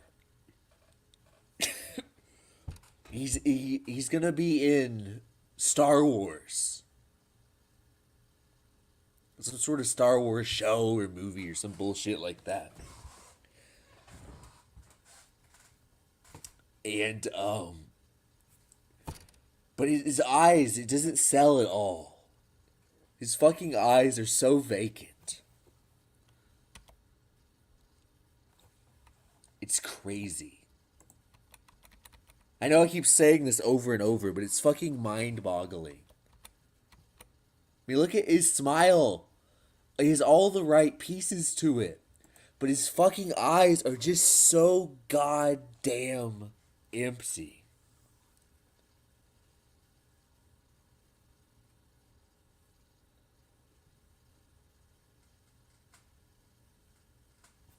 It's really, there's some darkness that's inhabiting this skin suit.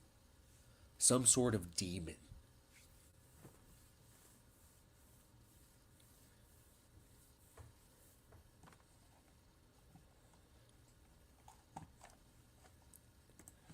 See if there's anything more interesting that goes on. That's totally thrown me off now. What was I saying? He laughs and his eyes are still so goddamn vacant! We need like an exorcist. Look at the cryptid thing. Is like, oh yeah. So Hound of the Baskervilles was just made up. It's not based on a real thing. Yeah. Oh, big cats. That was it. A few years ago, yeah, some big cats escaped. So yeah, it's safe to say nothing really happens. So, spoiler alert. You guys seem to already know this, but Ollie transitions into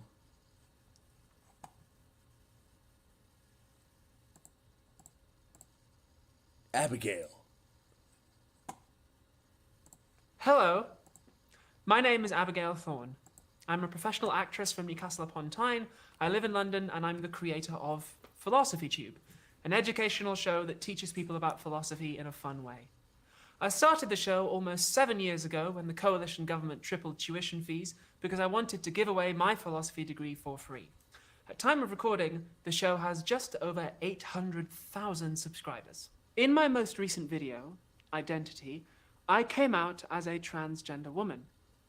Thank you to everyone who kept my secret for such a long time as I prepared to come out publicly. I'm excited to continue my acting career and PhilosophyTube. Please respect my privacy and treat everyone with kindness and patience, even those who don't treat me kindly. It's so lovely to finally know, to finally relax, to sleep well with sweet dreams and be at home in myself. But I'm also scared. Things are very... That fucking stare, man. Something is up with that goddamn stare. And I fear we'll never fucking know what is behind that stare until it's too fucking late.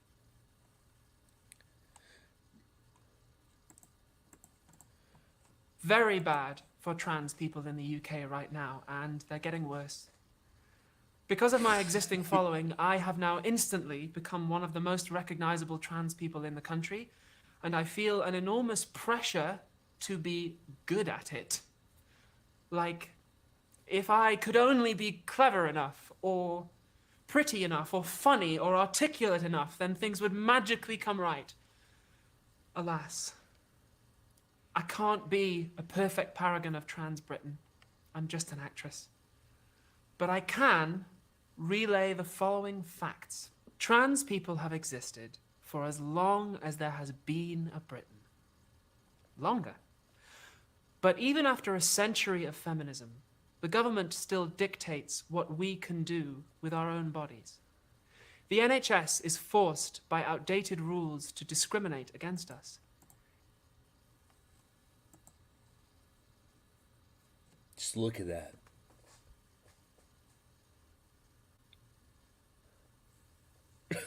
Boudica was trans. Oh, deep cuts, deep cuts.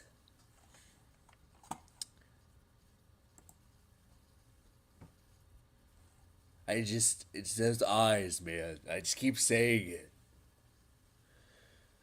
Can we, yeah, maybe I'll do that, Maya. Saying Janie, Josh, and Abigail Thorne. You think they look similar? They do all have a similar shaped face.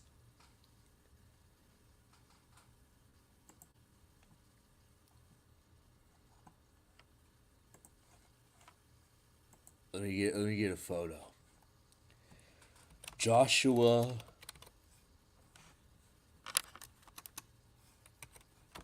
Moon.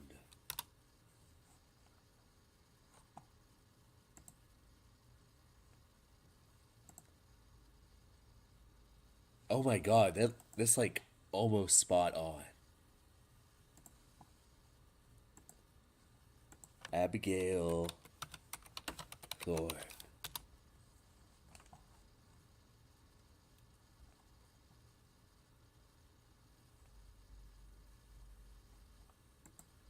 Whoa, that photo's too sexy for YouTube.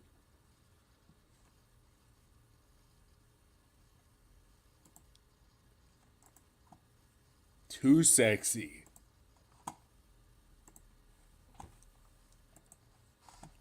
Alright.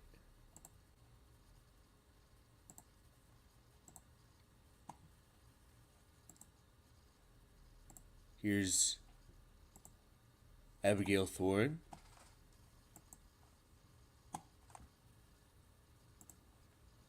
And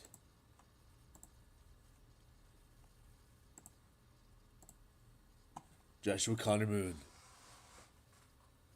They look pretty, I don't know, I don't see it exactly. But it is a similar shaped face, I will say that. I will say it's a similar shaped face. I do think maybe with enough time and money, Josh probably could pass as a beautiful little lady.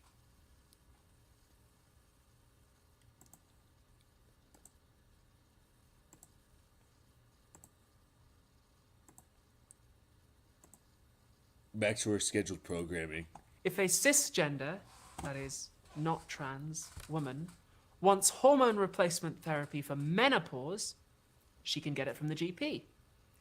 But if a trans person needs the same medicine to transition, we are forced to travel to a separate clinic and be interrogated by psychiatrists. Because of this discrimination, waiting lists are years long. Women like me die waiting for the exact same medicine that bald men get from the GP to treat hair loss. Trans men die waiting for breast reduction surgery that cis women get for back pain. In England and Wales, people under 16 can get an abortion, which is permanent, but they can't get life-saving puberty blockers, which are reversible. Some government ministers promise to reduce waiting times, but that's not equality. It's just more efficient distribution. We don't have equal legal rights either. When cis people get married or adopt children, they can use their passport as proof of ID. But we can't. Even though my passport says F for female, I'd have to beg the government's permission to become a wife or a mother. There has never been a trans MP, member of the House of Lords, MSP, MS, or MLA, and no party has equal rights as a policy goal. Trans people, especially trans people of colour, are hit hardest by unemployment, homelessness, and domestic, sexual, and police violence. You know, Brucey, but the conversation always focuses on wealthy white cis women tweeting about toilets. Overworked journalists often don't know much about our lives, so anti-feminists and religious extremists feed them pseudoscience and fear-mongering. Anti-Semitic conspiracy theories about a mythical trans lobby controlling universities and government are printed uncritically, alongside calls to have us cured with conversion therapy. That was good. Which, she sold that real good. Is still legal. Well-meaning folks, like yourself, sometimes Like worry me? about embarrassing themselves by saying the wrong thing, so they don't speak up to help us. Like suffragettes and black civil rights movements before us, we are told to watch our tone, lest the people who are denying us the means to live get hurt feelings. I might just be an actress, but as a feminist, I can't submit to civic inferiority or give up control of my body. In my view, feminism isn't a tea party with the Queen or a girl boss brunch with femspirational CEOs. It's our common struggle. Yes, Queen! Today, I'd like to add my voice to the many demanding new legislation for trans equal rights.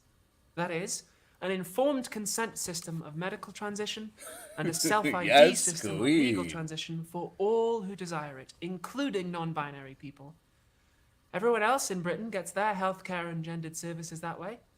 Surely it's only fair that we do too.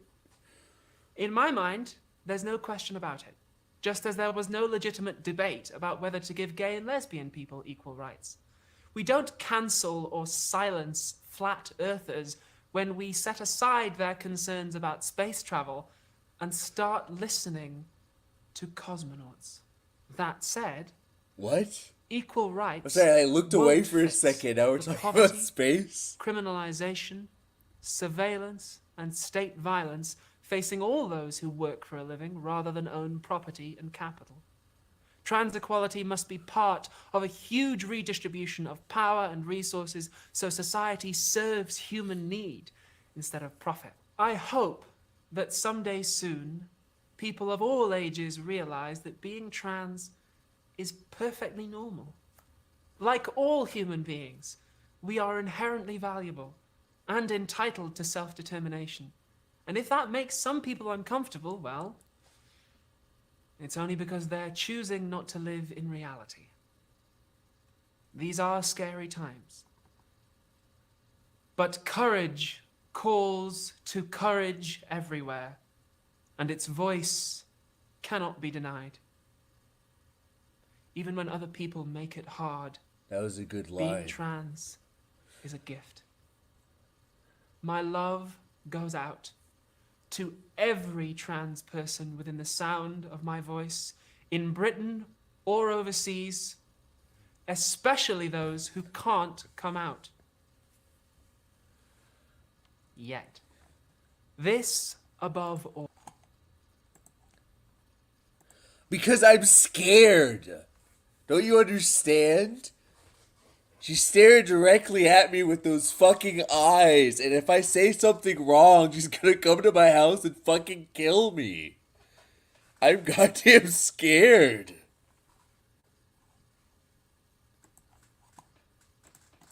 All.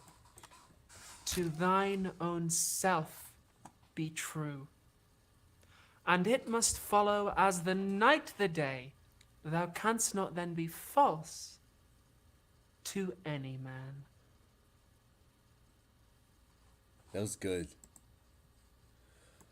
There was another video which I thought was very... Here it is. Look at me! Having it up already.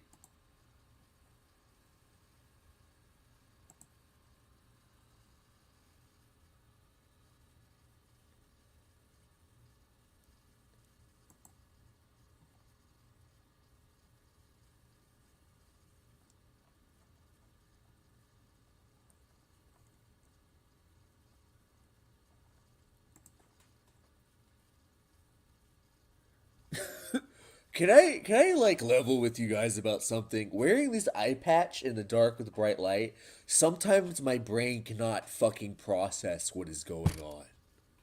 So that's why there's like I just stare like mouth agape. It's because I'm having a goddamn stroke. I just want to be fucking clear. That I cannot. My brain is like I don't know what is happening.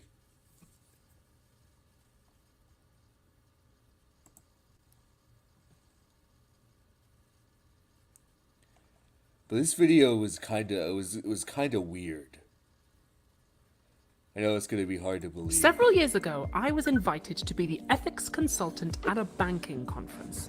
They put me on a business class flight to a luxury hotel in Madrid. They didn't pay me, by the way. I'm guessing that was the payment. Where over several days, I and the other attendees discussed how we could fix the various problems facing the world. Healthcare, debt, financial collapse. Until the final day when I closed out the conference by giving my keynote speech. And my ethical advice to all these bankers was that they should immediately resign. Conferences like that are held all the time. At the top end, you've got stuff like the World Economic Forum, the Clinton Global Initiative, the Social Goods Summit. Further down the list, there's the thing that I went to. Rich people have been trying to figure out the most effective way to get rid of their money for a long time. And there's a new movement trying to answer this question, called effective. I think the effective altruism thing's been around since Andrew Carnegie. So, but we have that, which is like, so we break this down. Some sort of giant banking conglomerate flew her to talk at some conference for free. They fucking did this. And then she told them all to quit. What? What?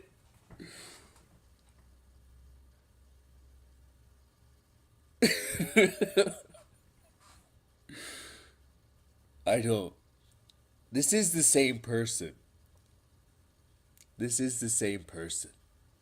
This is Abigail Thorne. They had face surgery. They made the face small. They smushed it.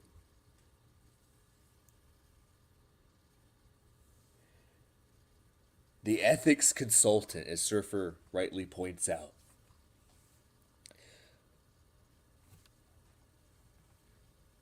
Did someone say fetishistic? Somebody says fetishistic? Well, take a gander at this. Videos sponsored by GiveWell.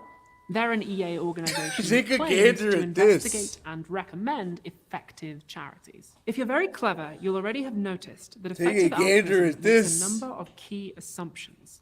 The first is that just because somebody is far away doesn't mean they matter less. There are people who need help in your neighborhood and people who need help in developing nations. And This just is because the some of them are positive ad. doesn't mean you should help them. This is the ad. Numbers, however, do matter. You should always help more people if you can. And the consequences This of is your an donation ad. matter, as This is opposed to your selling intentions things. or your relationship to the people that you're helping. As we'll see later on, all of these assumptions can be questioned. But first, what is this movement? Who are these people? According to their own surveys, EAs tend to be young, in their 20s and 30s, male, white, and university educated. It's like there's another outfit change. The effective thing you can do is safeguard the people of the future. Long-termism is about taking seriously just how big the future could be and how high the stakes are in shaping it. What we do now will affect untold numbers of future people. We need to act wisely. I'll start with what I liked about the book.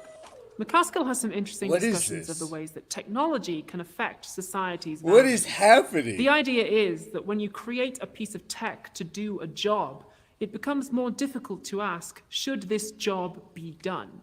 We talked about that on the show last year in my episode on transhumanism. I do wish he'd gone into a little bit more detail because there are other philosophers who've talked about that before. Bruno Latour, Evgeny Morozov, Martin. Look, as someone rightly pointed out, at least ContraPoint's outfits were fucking relevant. At least they weren't whatever the fuck that is. There's some weird shit going on with this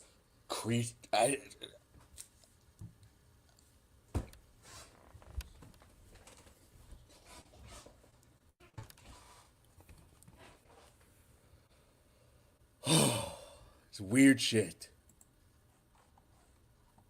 This is not Brucey, this is a different one.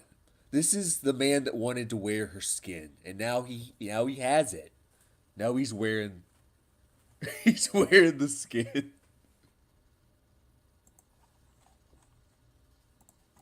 Heidegger, and he doesn't mention any of them, but it is interesting stuff. Some of McCaskill's critics have accused him of deliberately downplaying the threat from climate change, focusing too much on the future and not enough on the right now. And he is a little bit tame compared to certain other writers. He likes the idea of non-violent protest and green... There's another outfit, I'm pretty sure. Thought there was another one.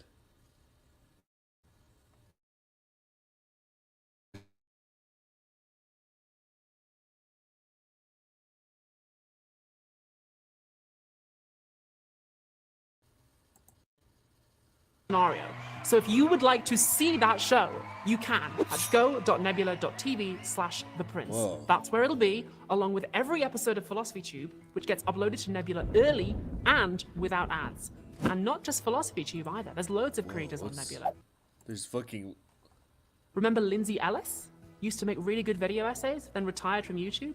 Well, she's back, making new content exclusively on Nebula. And there's more! Nebula Am I gonna subscribe- have to fucking buy this streaming service? I'm probably gonna have to fucking buy this streaming service, aren't I? God damn it. Let's get free goodies, like we had a red carpet premiere in New York City for The Prince. Look at that beautiful, beautiful lady.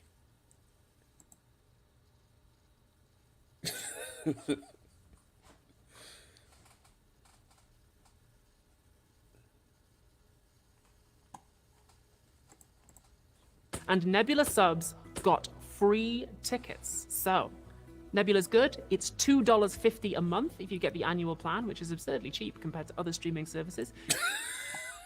Whoa, let's wind that back. Nebula subs got free tickets. So, Nebula's good. It's $2.50 a month if you get the annual plan, which is absurdly cheap compared to... Boom. That is not okay. That's not okay. Woo! That's a fucking, that's a darkness.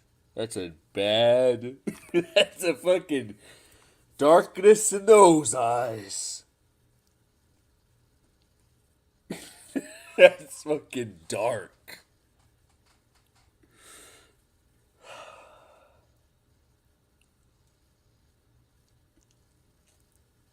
Scary.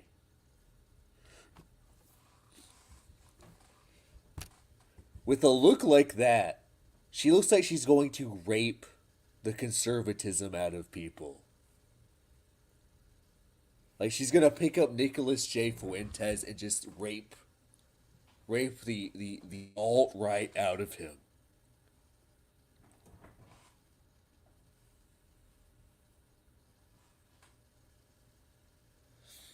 Because I'm fucking scared, man. I just want to say this, I just want to apologize to Abigail Thorne. And I just want to say I'm sorry, and that I submit. I submit.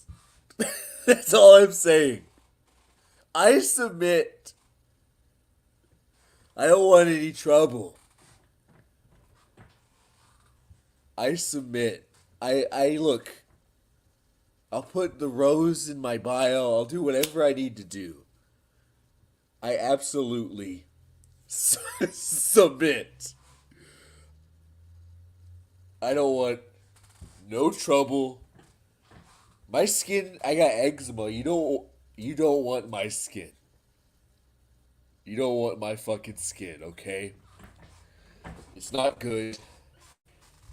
It's not important. It's not nice. You wouldn't like it. I got moles.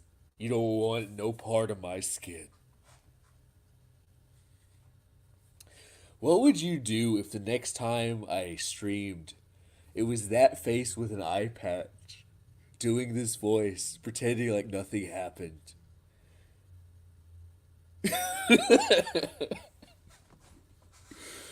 Oh.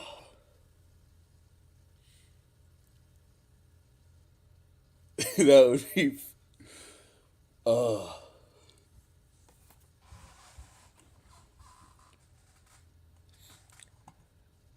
There was another... If I recall, there was another thing that I thought was particularly odd that I wanted to share.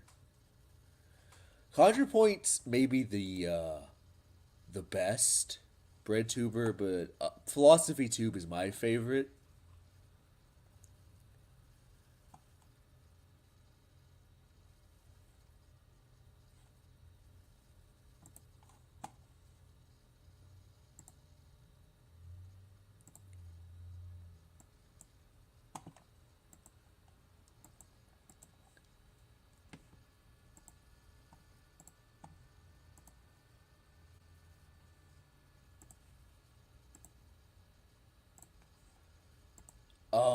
I have eye patch. I have a whole drawer of eye patches here.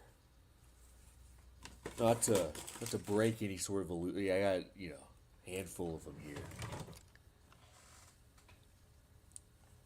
Sometimes you need variety.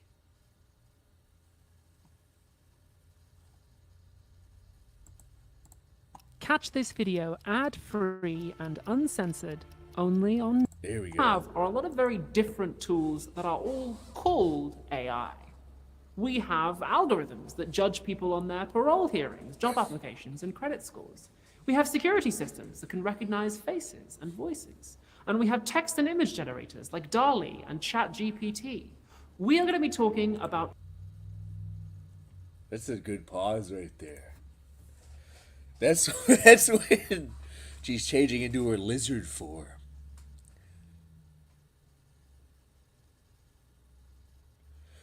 What's going on here?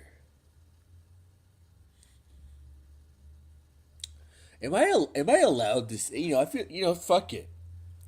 That is a pretty aggressive outfit, Surfer. I feel like if I was gonna transition, if I was gonna be a lady and I had to get breast implants, which I mean, come on guys, like I would have to get breast implants. But if I got breast implants, I would get the largest ones. I would at least double D's. I don't know if that's okay to say, but that's how I feel. Does anyone want to be a girl with small breasts? Does anyone? Double Daiymo. Does anyone? I don't think so. All of that. Because before we get anywhere close to Skynet, there are ethical dilemmas that arise for regular AI. We know that AI can produce... Those are contacts. Oh. I just wanted to say once again that this video is, of course, a joke, and everything said.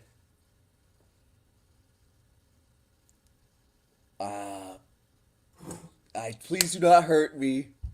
Please do not come into my window at night and steal my skin. Please do not eat me. Once again, please, I submit. I submit. 100%. This is satire. Entirely satire. So do not hurt me.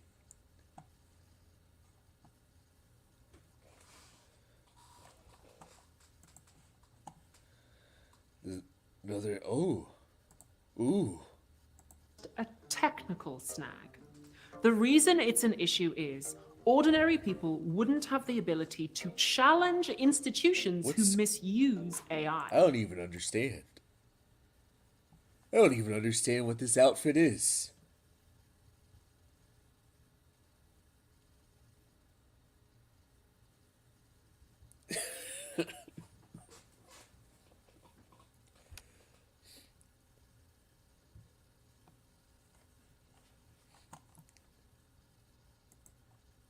I like how we're all just catty.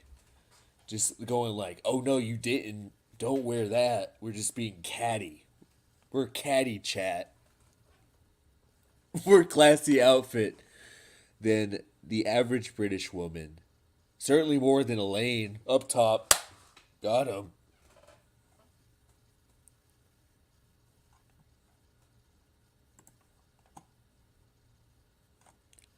Oh, remind me before I leave to play the Vaush autism clip.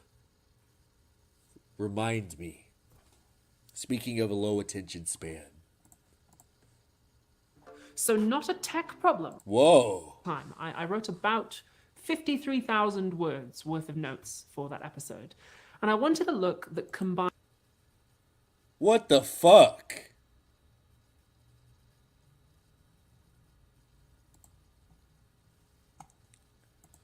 What the actual shit?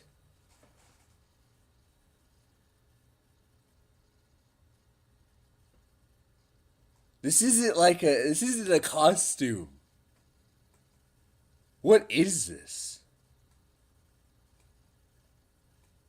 I don't even know.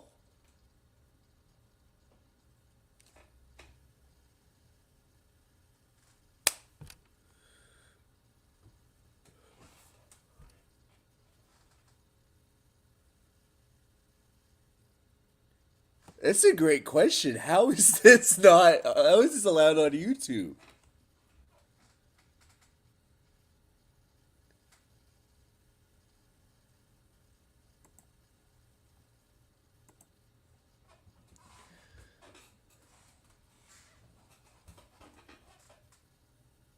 I don't think it's age restricted. No, this is not age restricted. This is YouTube Kids.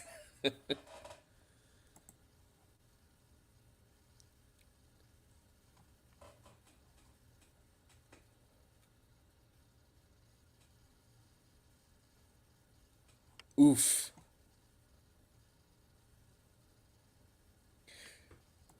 YouTube allows JOIs as long as there isn't nipples. Nipple of genitals. I will check the comments. We gotta see all the outfit changes. Oh, okay, that's not so bad. To inflict violence. And I looked around the room and I realized, oh my God, I'm the only woman here. Women are so underrepresented in STEM. I had to work so much harder than my male colleagues to become a founder. What? This is also like some sort of odd outfit, but I guess that's better?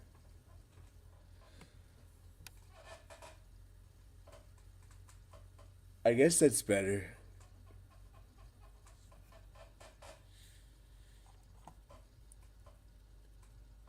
Elaine could never pull this look off.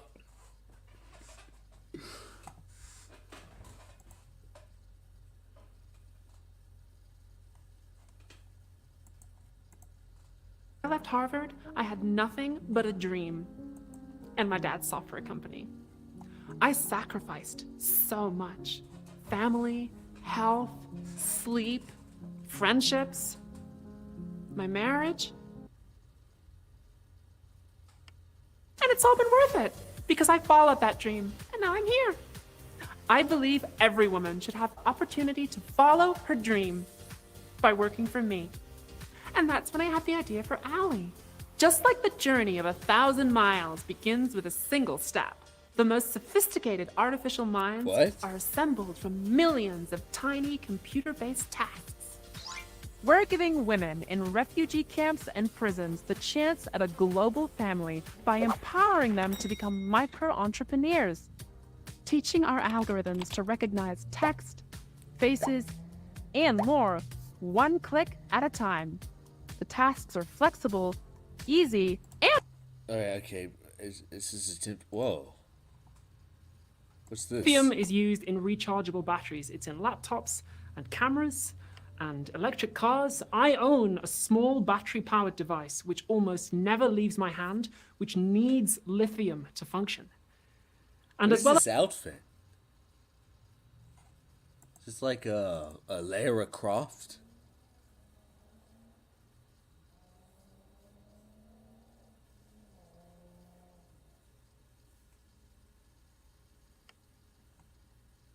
We're moving on from this. This is just goddamn weird. Oh, we're back to the hat. I don't understand what this has to do with ethical AI. Let's get lost down this rabbit hole for a minute. I just want to see how many odd fucking costume changes. This was done a month ago. It was the latest. So Abigail's still shitting them out pretty regularly. Curiously, ContraPoints has disappeared, though. If anyone has seen ContraPoints in the last, I don't know, year or so, please contact the number below.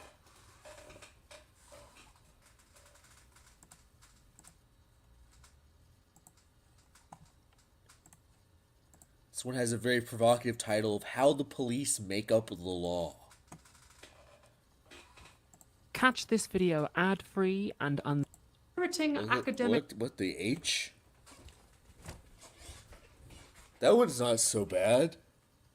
I guess once you have like the tape nipples, like anything's a fucking step up. Everything's a goddamn step up from there.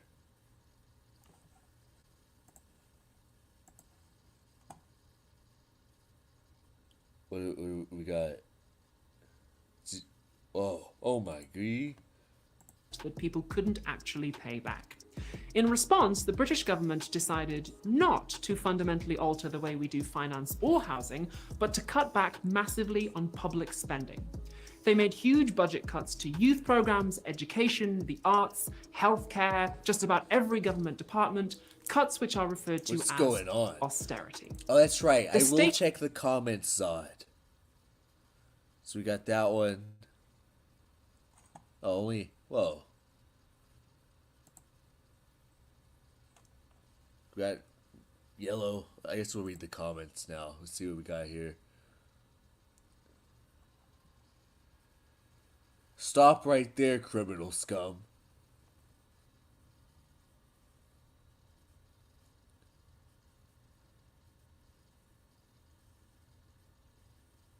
Kneel down, bend over, put on these cat ears. This needs to be a real law with no way to follow it or break it, but it's just there.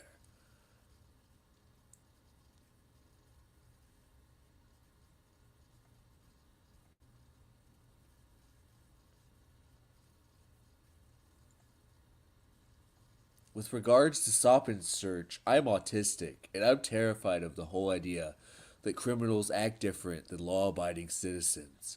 I am so scared that one day I will be stopped in the street, searched, and even arrested because I am stimming, and I often look like I'm high because of this. Very scary.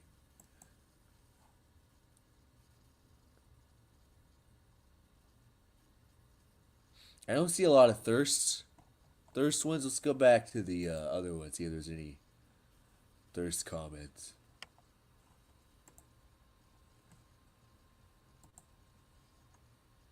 As well as my vibrator, I also own a smartphone. Lithium has... God, this channel is a blessing.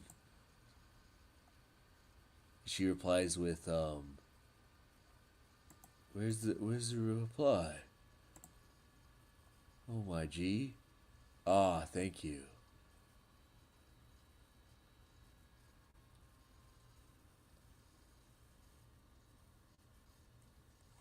I'm a bee farmer. Gay! Gay!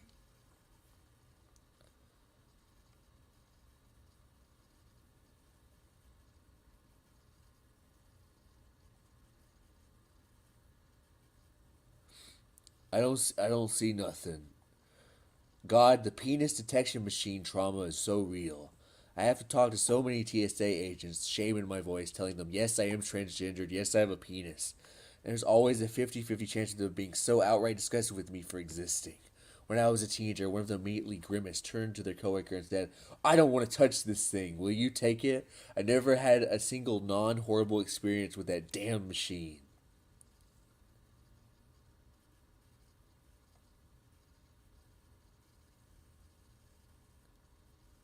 A lot of people have... I didn't know there was a penis checking machine. Is that like the X-ray? But yeah, I guess everyone's being really respectful. And not horny.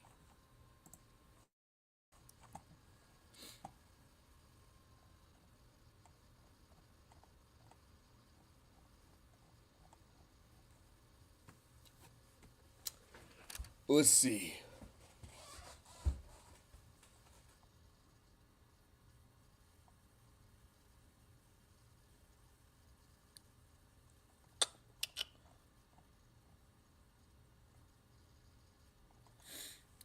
Oh, I should do the Vaush autism video before I forget.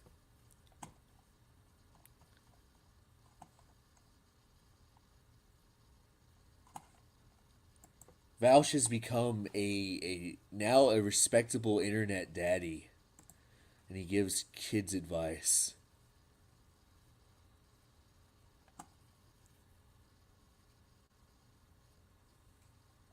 I've ruined my YouTube algorithm doing research for this. So I get these now.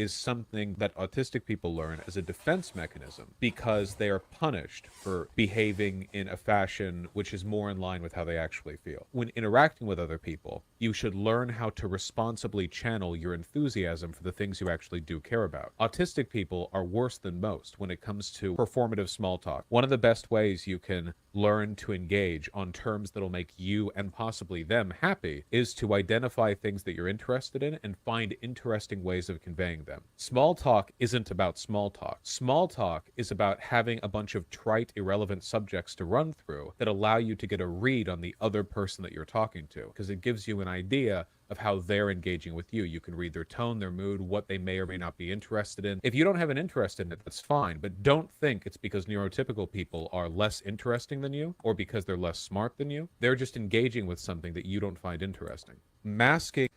I really enjoy that they have the little Subway Surfer and the like they're doing weird shit. They have not only one but two little games so people can do. And maybe it's not a great sign when you have to explain to your audience like the concept of speaking to another person.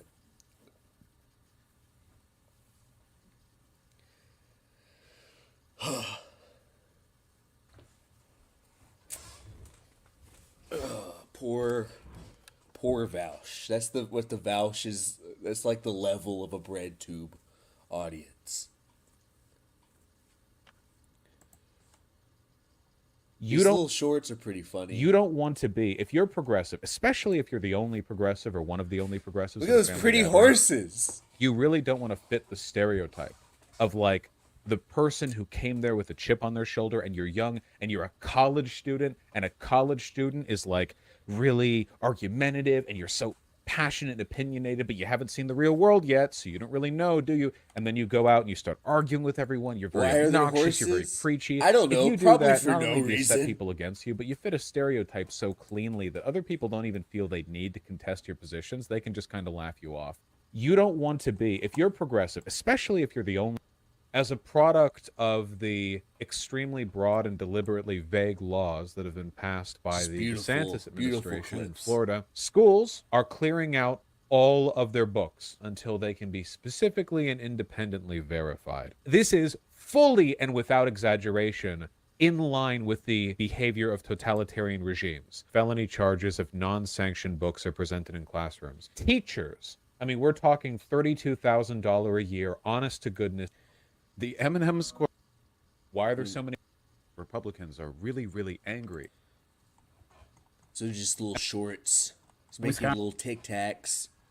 Little I'm Tic not Tacs. I wonder if Elon Musk's mom is. I wonder if little Abigail has one. Has any good shorts?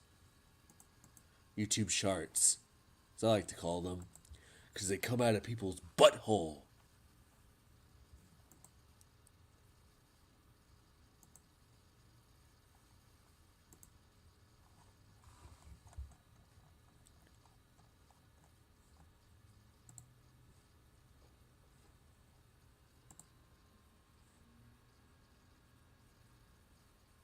They just got two sharts.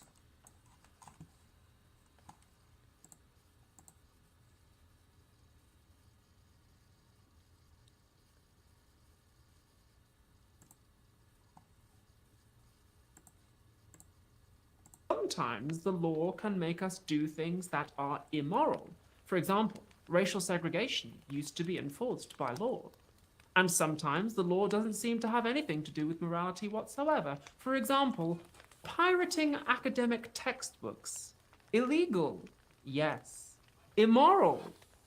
Well, you'd better hope not. Sometimes the law can make us do I really wish. I fucking wish BreadTube would like get off of like the middle school civics class level of like, yes, would you steal bread to feed your family? Like, it's not, it never gets any more complex than that. It just begins and ends right there. It never gets any more complicated or interesting than that.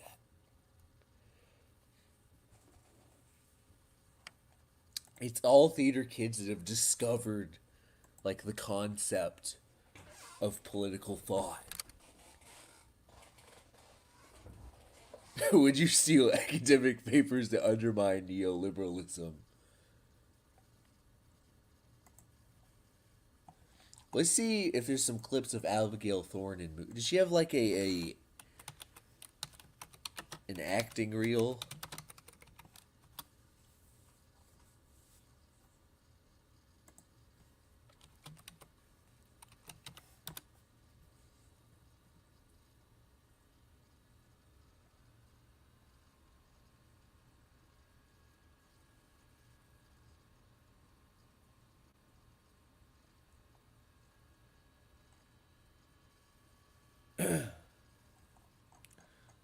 Well, here's some clips from Django. Not Django Unchained. Simply Django.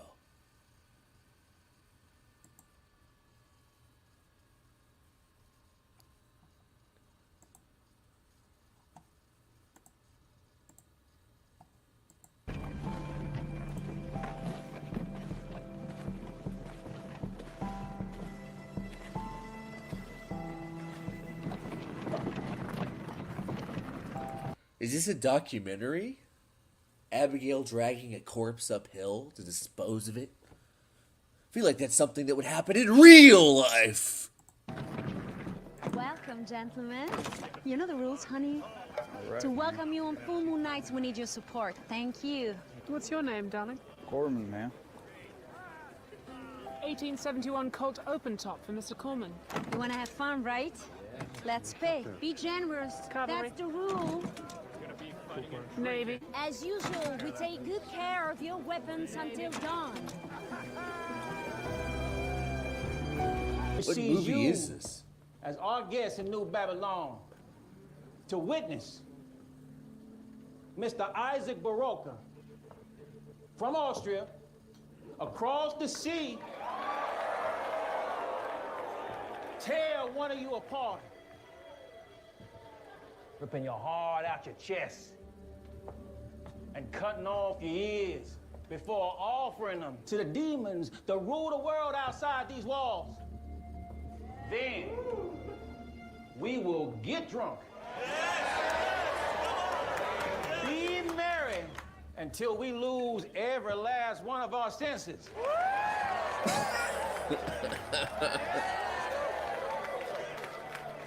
Now, which one of you is going to challenge our brother Isaac? Oh, come on, are you scared? Did you come all this way for nothing? Oh, somebody got a This is a challenge. good movie. Nobody.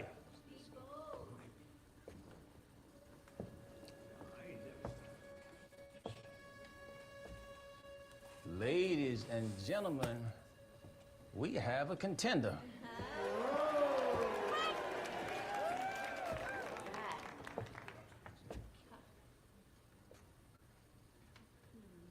Are you ready for your destiny? As you wish. If you win, your reward will be nothing less than $100. Now go ahead and tell these 5 people your name. Django. Say that again. That's the title of the movie. Ladies and gentlemen, one of your own intends to die for us tonight. Glory to his blood.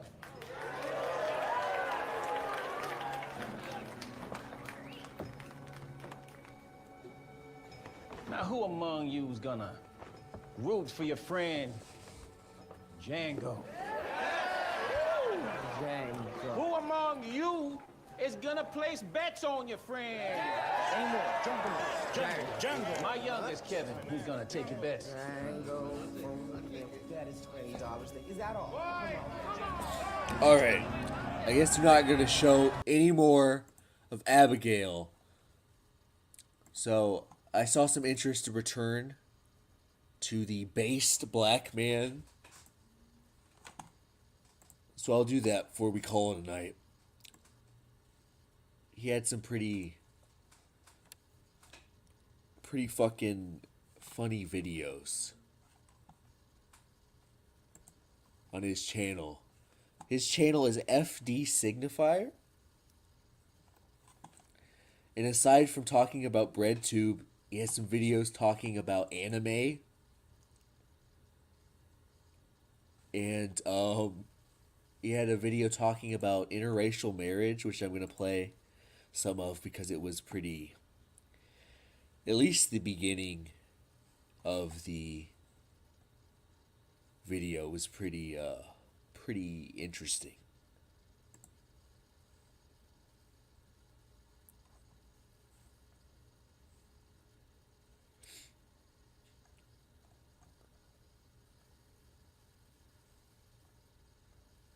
Where the hell is it? Where the H is it?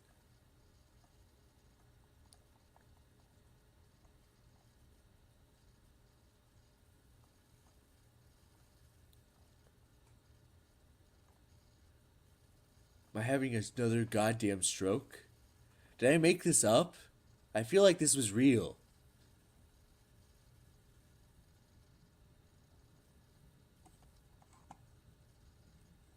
I know this was real.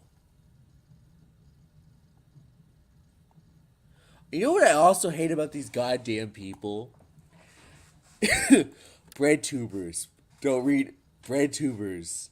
Left YouTubers don't read into that the wrong way. Everybody has like 18 channels. And it becomes hard to fucking find shit. I don't really know what I have to type this in. Oh, he changed the title of it. That's why, okay. This used to be called, like, the swirl thesis or something like that, about the vanilla swirl.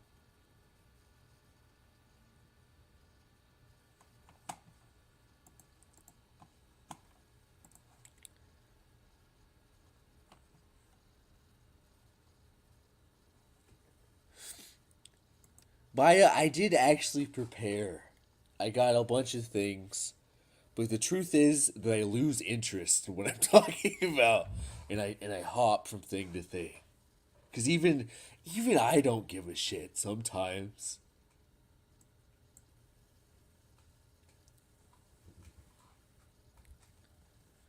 Even I can't be fucked sometimes.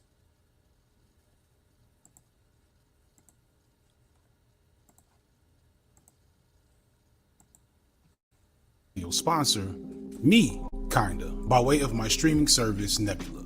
Nebula is an independent streaming service brought to you by me and a bunch of other creators both on and off of YouTube, where we are providing the best educational and entertainment content that you can find on YouTube and more stuff that you can't find anywhere else. On Nebula, you'll find all of the long-form content that I make here on the FD Signifier channel, as well as my shorter, more pop culture-oriented stuff from Signifier B-Sides, which includes a recently vaulted video I did about the controversial legacy of Tupac that was his videos about how Tupac is gay.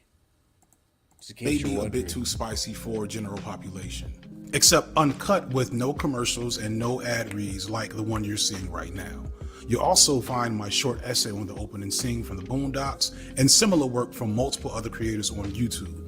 Examples include Broy Deschanel's video series on sex scenes in films, real life lore's deep dives into the history of conflict in Southeast Asia, and everything that Lindsay Ellis has done in the past few years. Also, this holiday season, Nebula is offering lifetime memberships. This means that you can pay a one-time fee. The video was originally called like and the get vanilla lifetime access swirl, to Nebula. No tricks, like no gimmicks, no chocolate swirl, There's a probably lot to get out of a swirl subscription to Nebula, but most importantly, it helps me as a changed the creator. title, like, My the last success on this hour. platform has not been without numerous challenges and risk, and having Nebula as a strong sponsor allows me to continue to take risk and push the envelope of what can be done on this platform and beyond. So you can get all of the benefits of Nebula and directly help me as a creator by clicking the link in the description or using my promo code FD Signifier to sign up for Nebula at a discounted price for 1 year or more. Thank you so much to Nebula for sponsoring this video, and now on to the video.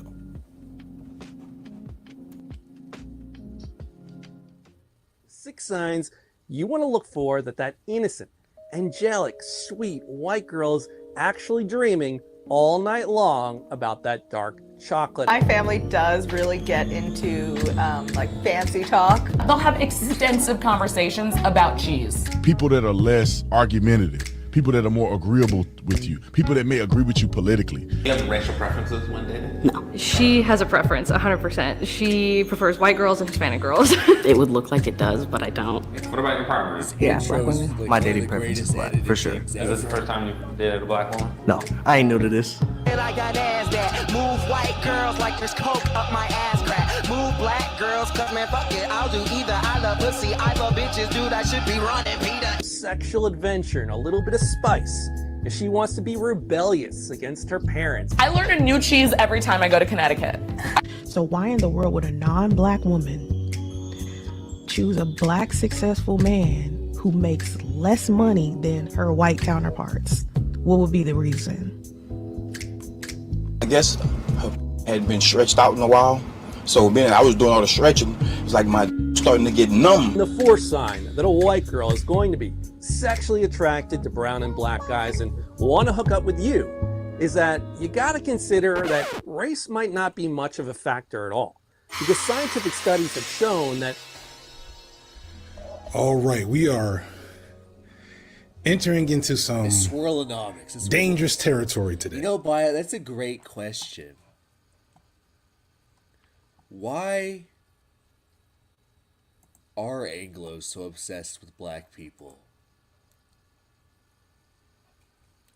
I do like it, you know, maybe it was because of World War I and World War II, but I do feel like a fair amount of the tism is dormant in the Anglo mind. They do get oddly obsessed about things. Weird.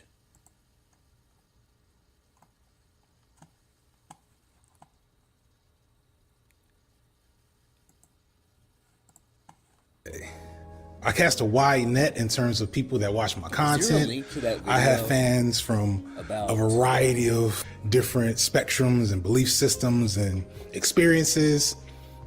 And all of them are going to be pissed at something I say in this video.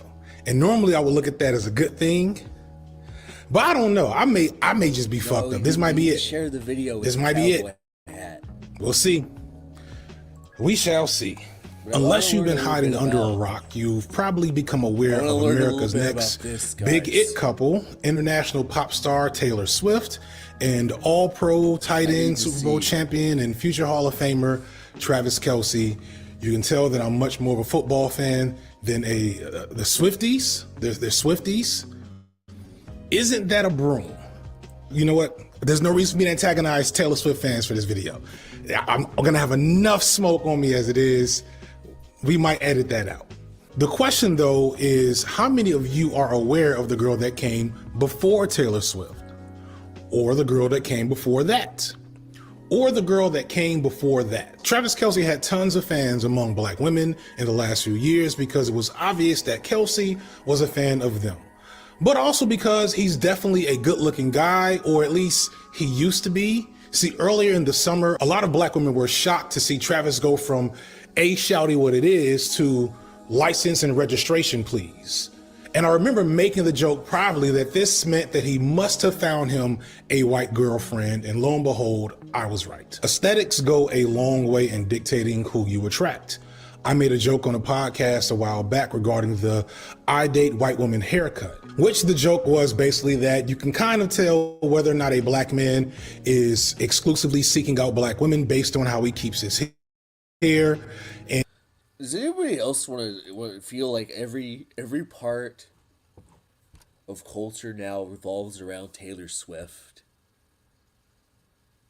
And somehow this happened. And we just allowed this to happen. Like, I can't even watch a video about goddamn race mixing without Taylor Swift sticking her goddamn head in.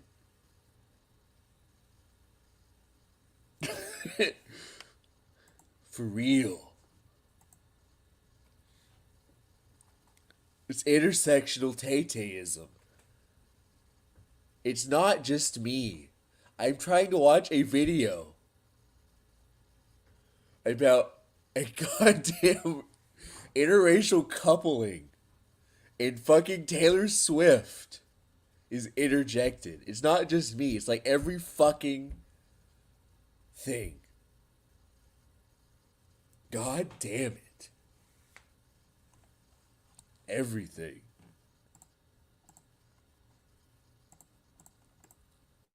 And there's some patterns that develop there. Look, it just is what it is. And the same thing can be said for a white man, hence Travis Kelce switching up his style around the time when he must have started dating Taylor Swift. It's not universal, of course, but it is a thing. Some people got offended, but fuck those people, because they're not really gonna like this video at all, so they might as well just check out. Despite being a relatively rare cultural phenomenon, the issue of interracial dating is incredibly prominent in our media, and that's not just a product of modern algorithms feeding these images to us. It's something that has been around for generations now. And in response to the attention that this phenomenon gets, there's always a ton of political discourse and conversation occurring on the topic of interracial relationships, race mixing, dating out, miscegenation, whatever words you might want to use. And if you couldn't tell from the movies being used here, in this video, I'm specifically talking about interracial relationships featuring at least one black person and more than likely one white person.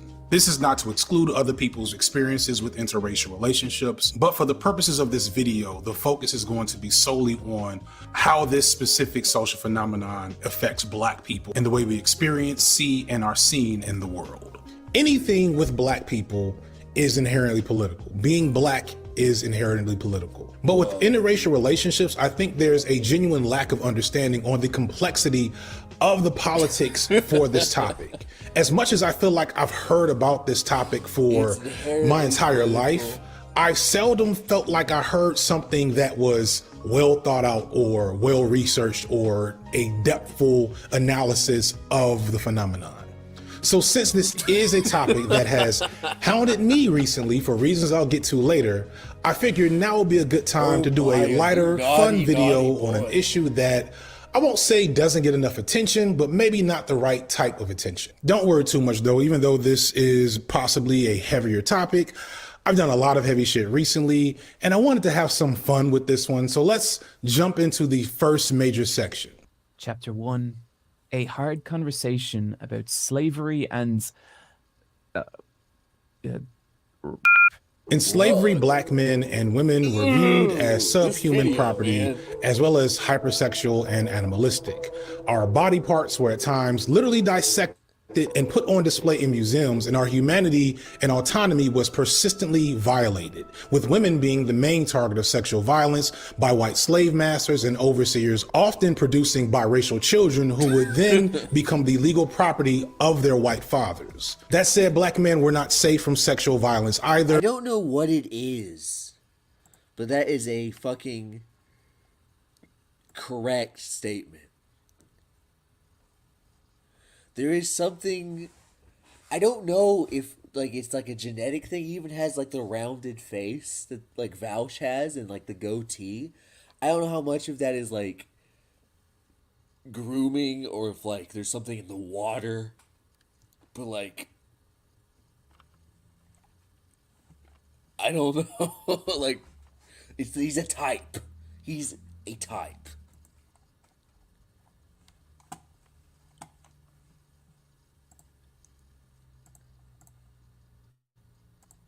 Awful homophobic faux documentaries notwithstanding, the practice of sexual torture and humiliation of black male slaves, often referred to as buck breaking, was enacted upon black male slaves by both male and female masters alike. So no black body was safe during slavery. Yet, stories then and now about love affairs between slaves and whites are not rare. These stories often attempt to depict these love affairs as consensual and two-sided, greatly downplaying the obvious power imbalance between a black slave and a white slave owner. But the reality is that even if it wasn't an overt act of physical violence, any intimate contact between a slave and an owner was an act of assault, as these slaves literally had no right to bodily autonomy, thus they could not consent. The most well-known example of this mythology can be found in the story of Thomas Jefferson and Sally Heming. If you allow pop culture and TV to tell it, Sally Heming was a beautiful young biracial slave who beguiled Thomas Jefferson so much that they had a decades-long affair which produced multiple children. This relationship has been depicted in media multiple times, and in pretty much every case, it's implied that Hemings and Jefferson were in love, and that Hemings was more than a willing participant in this affair, and that Jefferson was torn between his heart and his duty as one of America's founding fathers. This, of course, is a pretty awful bleaching of the real history involved here. First and foremost, Hemings was technically the half-sister of Jefferson's wife, Martha Hemings, a product of the rape of Hemings' mother by English Captain John Hemings. Sally remained the property of that family in Virginia until she was 14, when she then accompanied Jefferson's daughter, also named Martha, to Paris, where Jefferson spent several years. That is where she began her romance with Jefferson, who at the time was 44. Hemings would have her first child in Paris at 16 and sire more children over the course of this relationship with Jefferson. Hemings no way to get around it. Chapter 3, Swirlconomics. Feek, what is this video actually about? This feels a little outside my comfort zone. Much as you might see with Dr. Umar, there are a lot of bad arguments against interracial relationships that come from these camps of black thought. There's this belief that black folks who have white partners are always sellouts, and that their biracial children will be culturally homeless or sell out to white institutions at the first opportunity, using their blackness to hurt other black people in proximity. Garvey, in fact, had significant conflict. I'd like to, chat.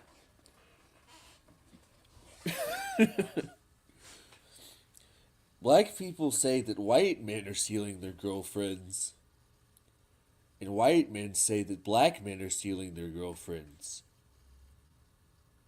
So, who has the girlfriends? Trifox?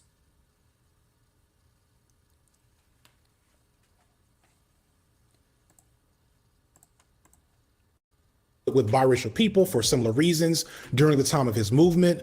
But I have to ask, is this really the case? Sure, there are some examples of uber sellouts like Candace Owens and Clarence Thomas, Kanye's escalation into problematic behavior. If you were to graph the amount of melanin of Kanye West's partners, you notice that he gets more and more bad as his partners get more and more white. Black people with intensely anti-black attitudes definitely tend to date non-black people. This is undeniable. And yes, there is an ongoing conflict between blackness and the unique experience of being biracial for some biracial people. But the vast majority of biracial people live among black people and by and large remain in community with black people. That's why this whole biracial isn't black discourse has remained mostly an online conversation that isn't taken seriously and is mostly just coming from trolls. I don't want to power level here, but how come only black people get to be biracial? I'm biracial. But if I say that, everyone thinks I'm black. So what am I, just called a freak? A mistake? Dysgenic? Why don't I get to have that? Why can't I use that word? How come I don't get to have words? Meanwhile, Candace Owens, Jesse Lee Peterson, Thomas Sowell, and Clarence Thomas are all unambiguously black people who didn't need any whiteness in their blood to be very anti-black. As for sellouts marrying white people, Ben Carson has a black wife. Tim Scott has a black wife. Eric Adams, the current mayor of New York, is a whole pro-police fascist with his black wife. Y'all gonna call Frantz Fanon a sellout? Maya Angelou, Alice Walker, James Baldwin? This logic doesn't hold up. Historically, being black and dating black has never been a clear-cut indication that a person is with the people and for the people. That's just not how it works. Hold That's on. why, Stop the as much as I stream. love the Sorry, sir. You have been fucking bitchy this whole goddamn stream. And now you're gonna deny me my race. No. Enough of you. Go into your goddamn corner.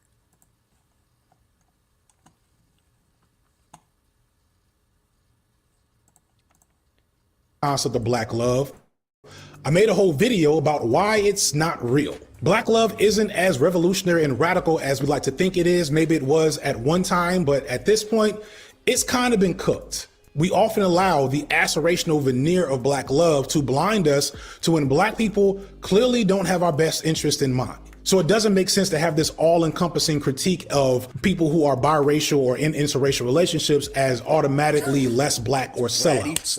It's possible, we'll get there, but it's not logical. Now, it is impossible not to notice, like impossible for multiple reasons, not to notice that there is an overarching sentiment that dating out as a black person somehow makes some black folks think that they are better than their other black peers.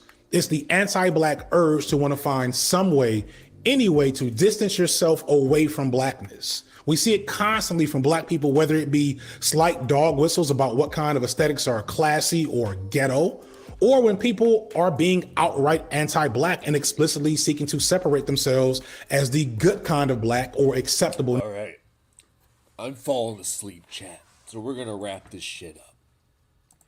So, we learned a lot tonight. We learned the true spirit of Christmas. We learned what a BreadTube is. Someone asked earlier why it's called the BreadTube. Well, there's this book called The Conquest of Bread. Let me get it up. Conquest of Bread. And it's an anarchist book that was written during the Spanish Civil War, and it's about shit. It's about things.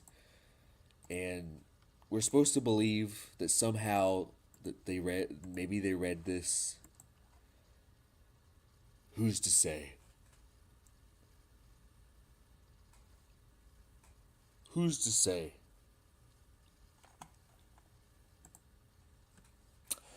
But we learned a lot. We learned about Vaush, we learned about Keffels, we learned about ContraPoints, we learned about PhilosophyTube, and we learned a little bit about ourselves along the way. So, I think the idea here is a lot of this content can be really fun, because a lot of people view this from like very emotional lens. This whole culture war thing, and it can be there's a lot of fun to be had if you can just not get angry that someone's saying something retarded and smile.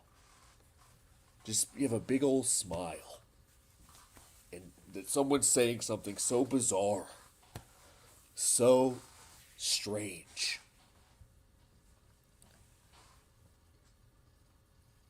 that it just tickles your little brain meat. And that's what this is all about.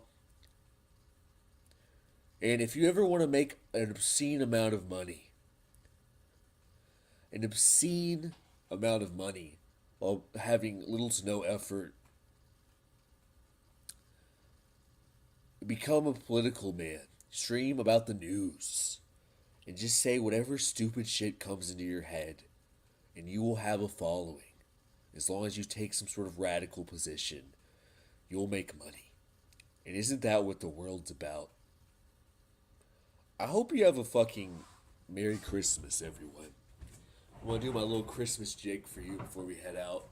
Ho-yay, ho-yay, ho-yay, ho-yay, ho-yay, ho-yay, ho-yay.